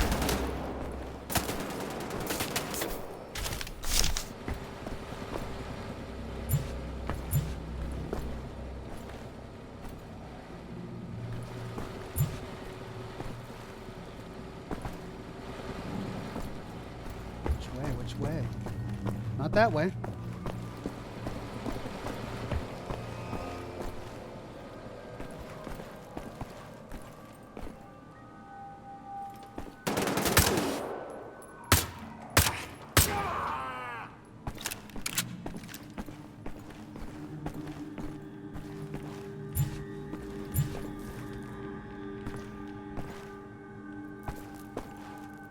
Oh, man.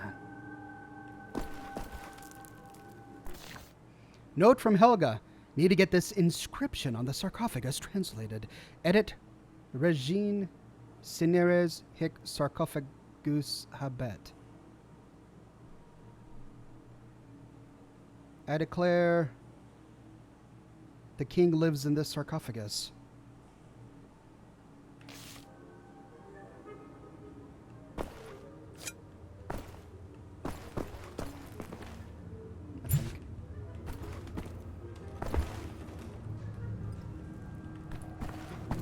Dort drüben! Seht ihr ihn? Vorsicht! Ich sehe ihn! Oh! Oh, what? It's not even right. Ah.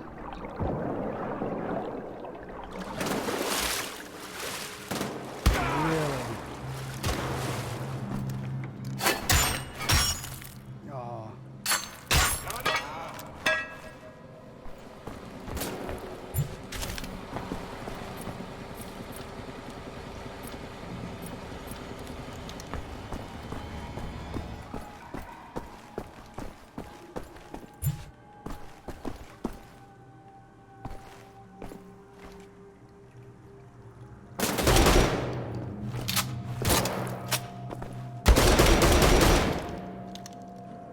Ooh, and am I out of ammo? Oh, my shock hammer. Oh, man. Okay, well, they're dead. So now what? Now, do I pull on that? Ooh, nope, this way.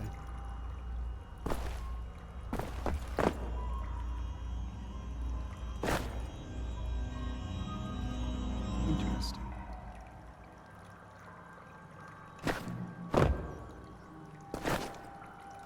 Nope, I went the wrong way.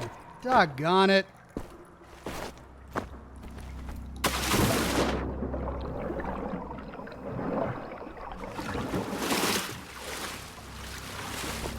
Are there any other walls I can climb? No, I think this is it.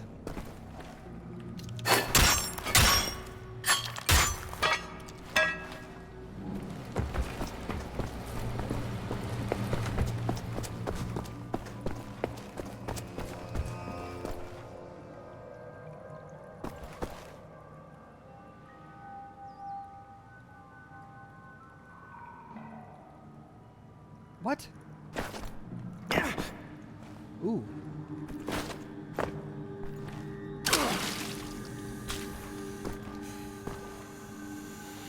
Environmental puzzles.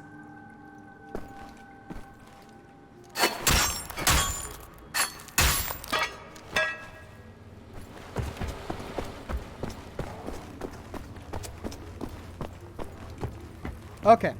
Pause. Can't go up that way. The road is out. Can't go up that way. The road is out. Can't swing on the rope. Is there another climbing wall?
Leap of faith.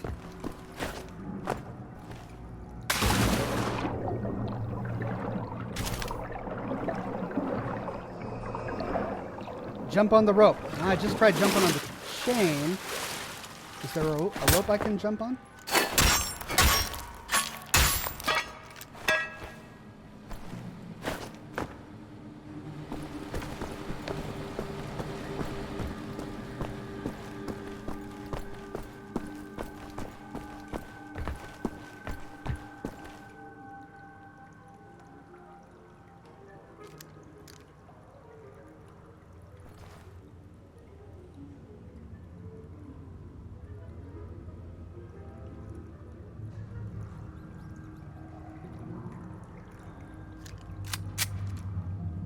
Well, there's loot over there. Presumably I can get there.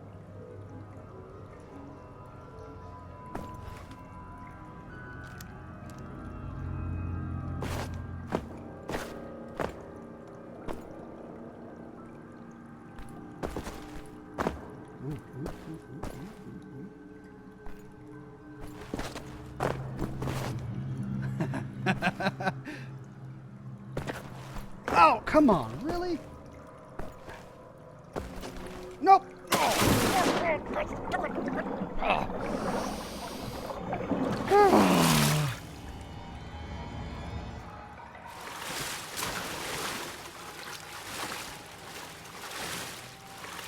What's this?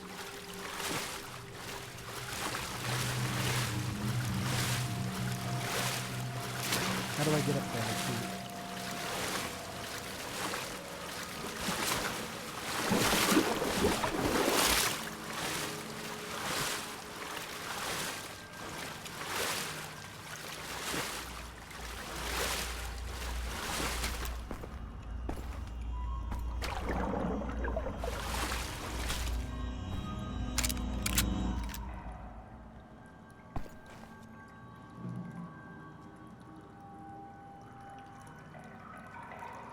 Okay, I come out there. I can't climb the chain. I can't leap on there.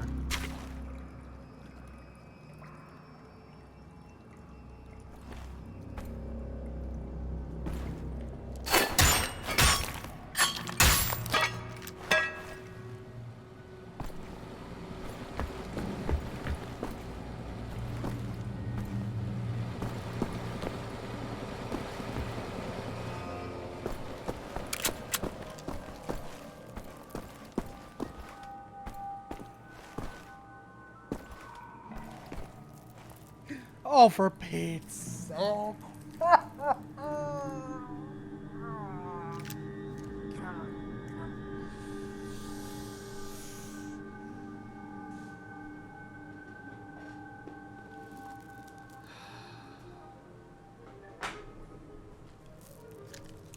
It's moments like these where I wish this wasn't on film. It's like, I'd be okay with it if no one knew that I made that boneheaded decision. But no, the world knows. The world knows.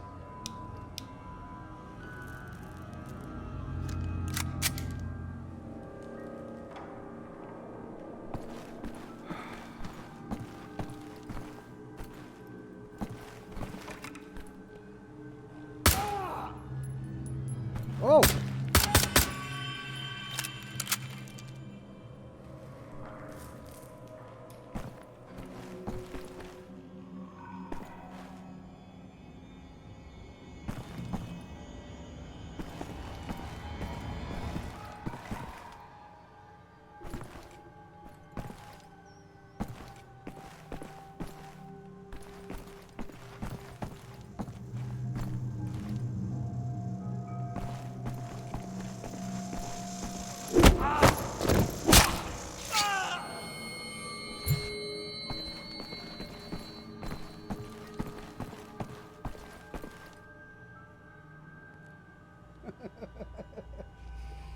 Bellingham says you done goofed. Yeah, I know.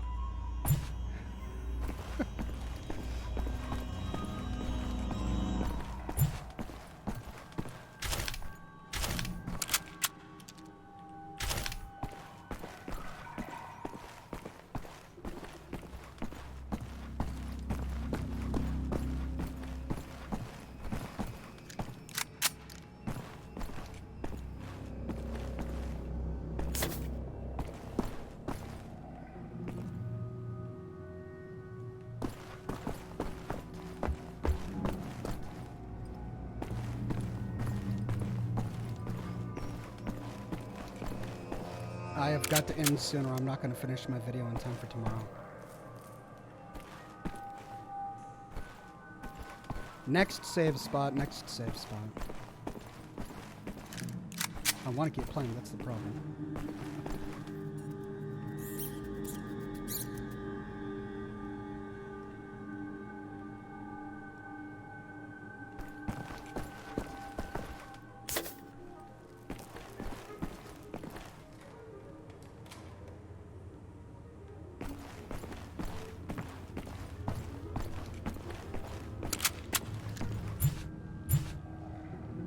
What?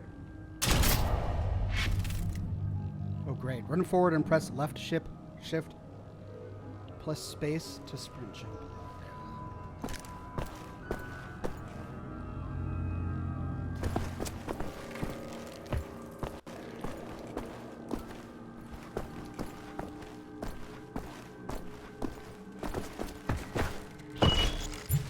Okay. You're okay.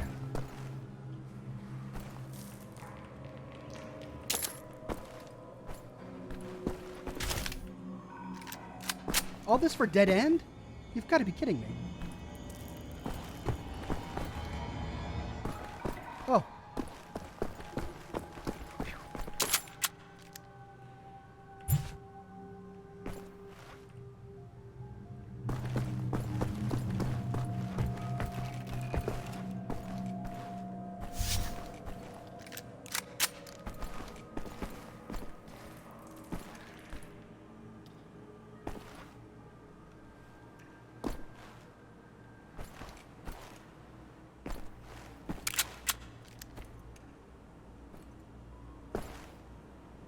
Uh-huh.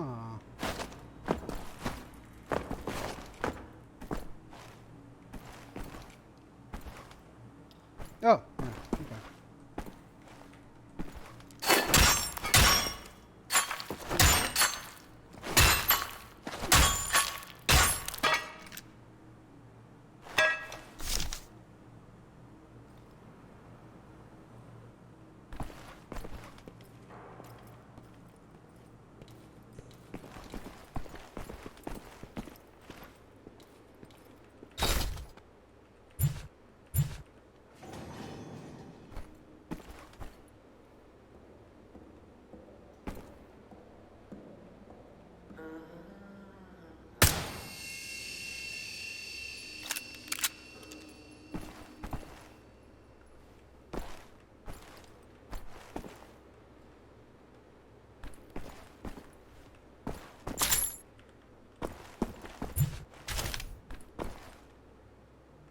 Right.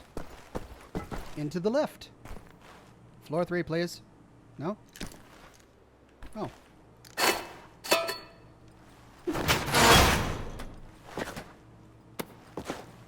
Oh.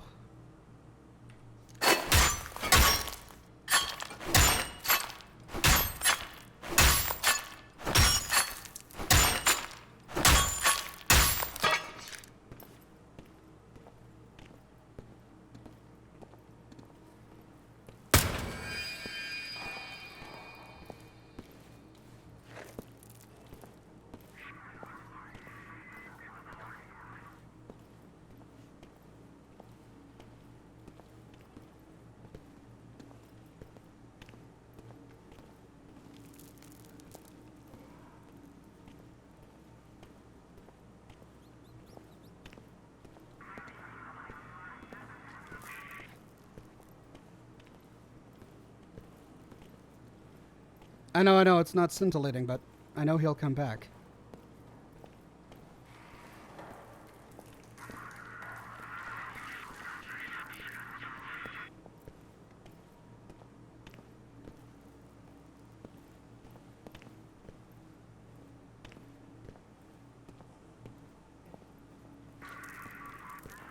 I think he'll come back.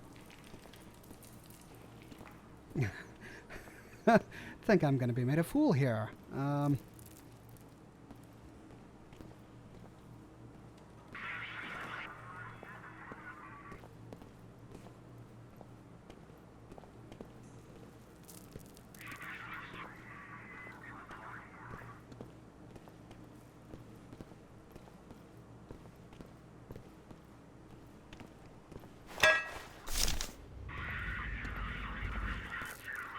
Of course.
We're good.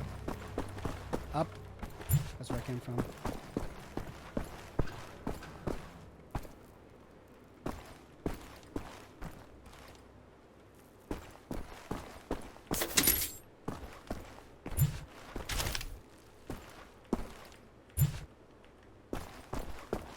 That's where I came from. Oh! All right.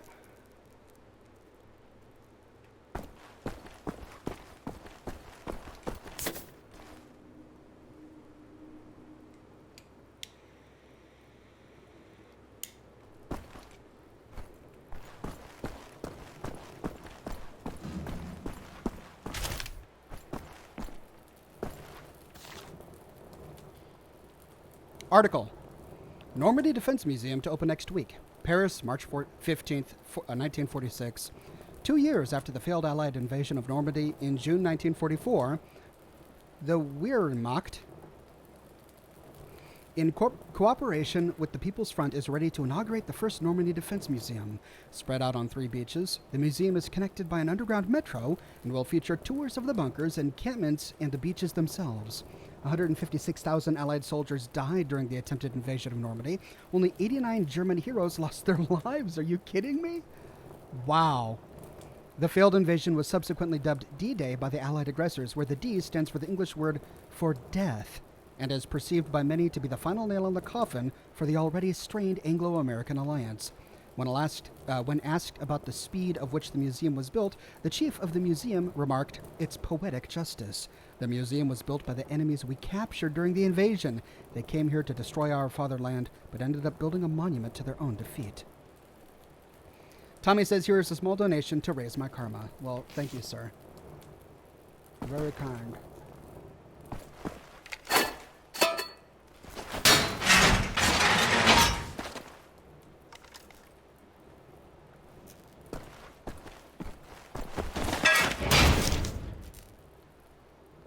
And this save point just doesn't want to happen, does it?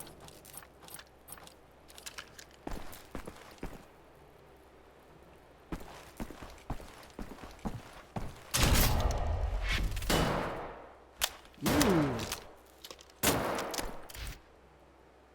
Highly effective scope for the Bombenschuss rifle. Cool.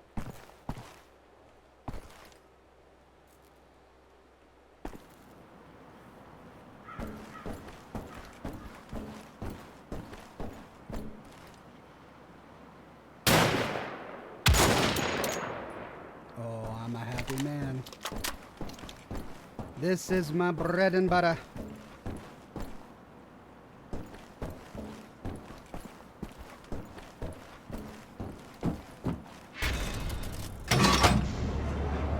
Should open the way into the keep.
Well, let's see where it puts me. Hopefully I'm not back in that doggone cave. Okay. Wait a minute. It put me back.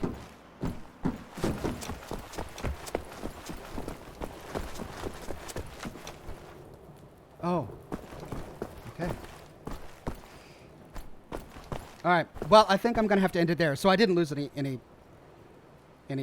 progress. That's good. Shoot the other gun. Where is the other gun? That's the thing.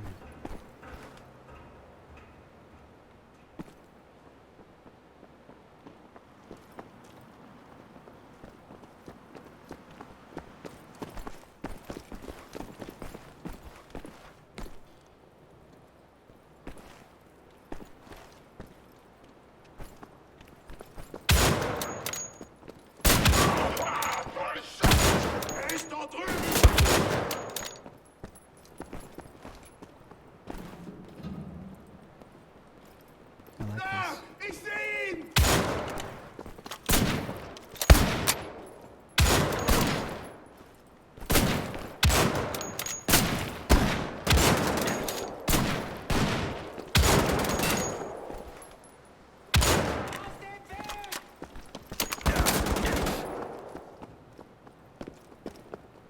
Das war's!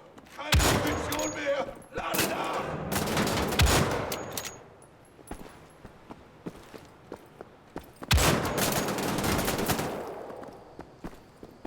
Nachladen!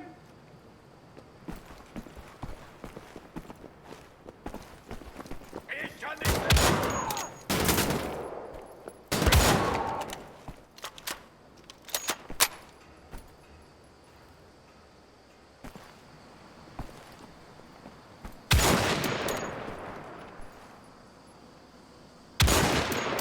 Ich sehe ihn! Ooh.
Oh.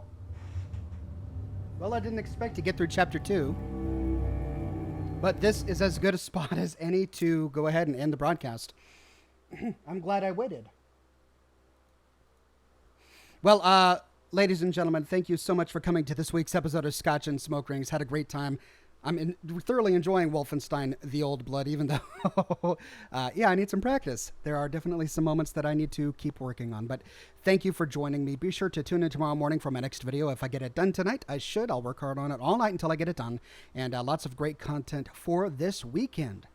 So stay tuned for that. We should be able to finish the Fallout 1 series by the end of this weekend, I think. No promises. Either way, we're going to have a great time. Be sure to tune in next week, same Ox time, same Ox channel, for the continuation of Wolfenstein: The Old Blood. And until then, I hope you all have a fantastic evening. Thanks again.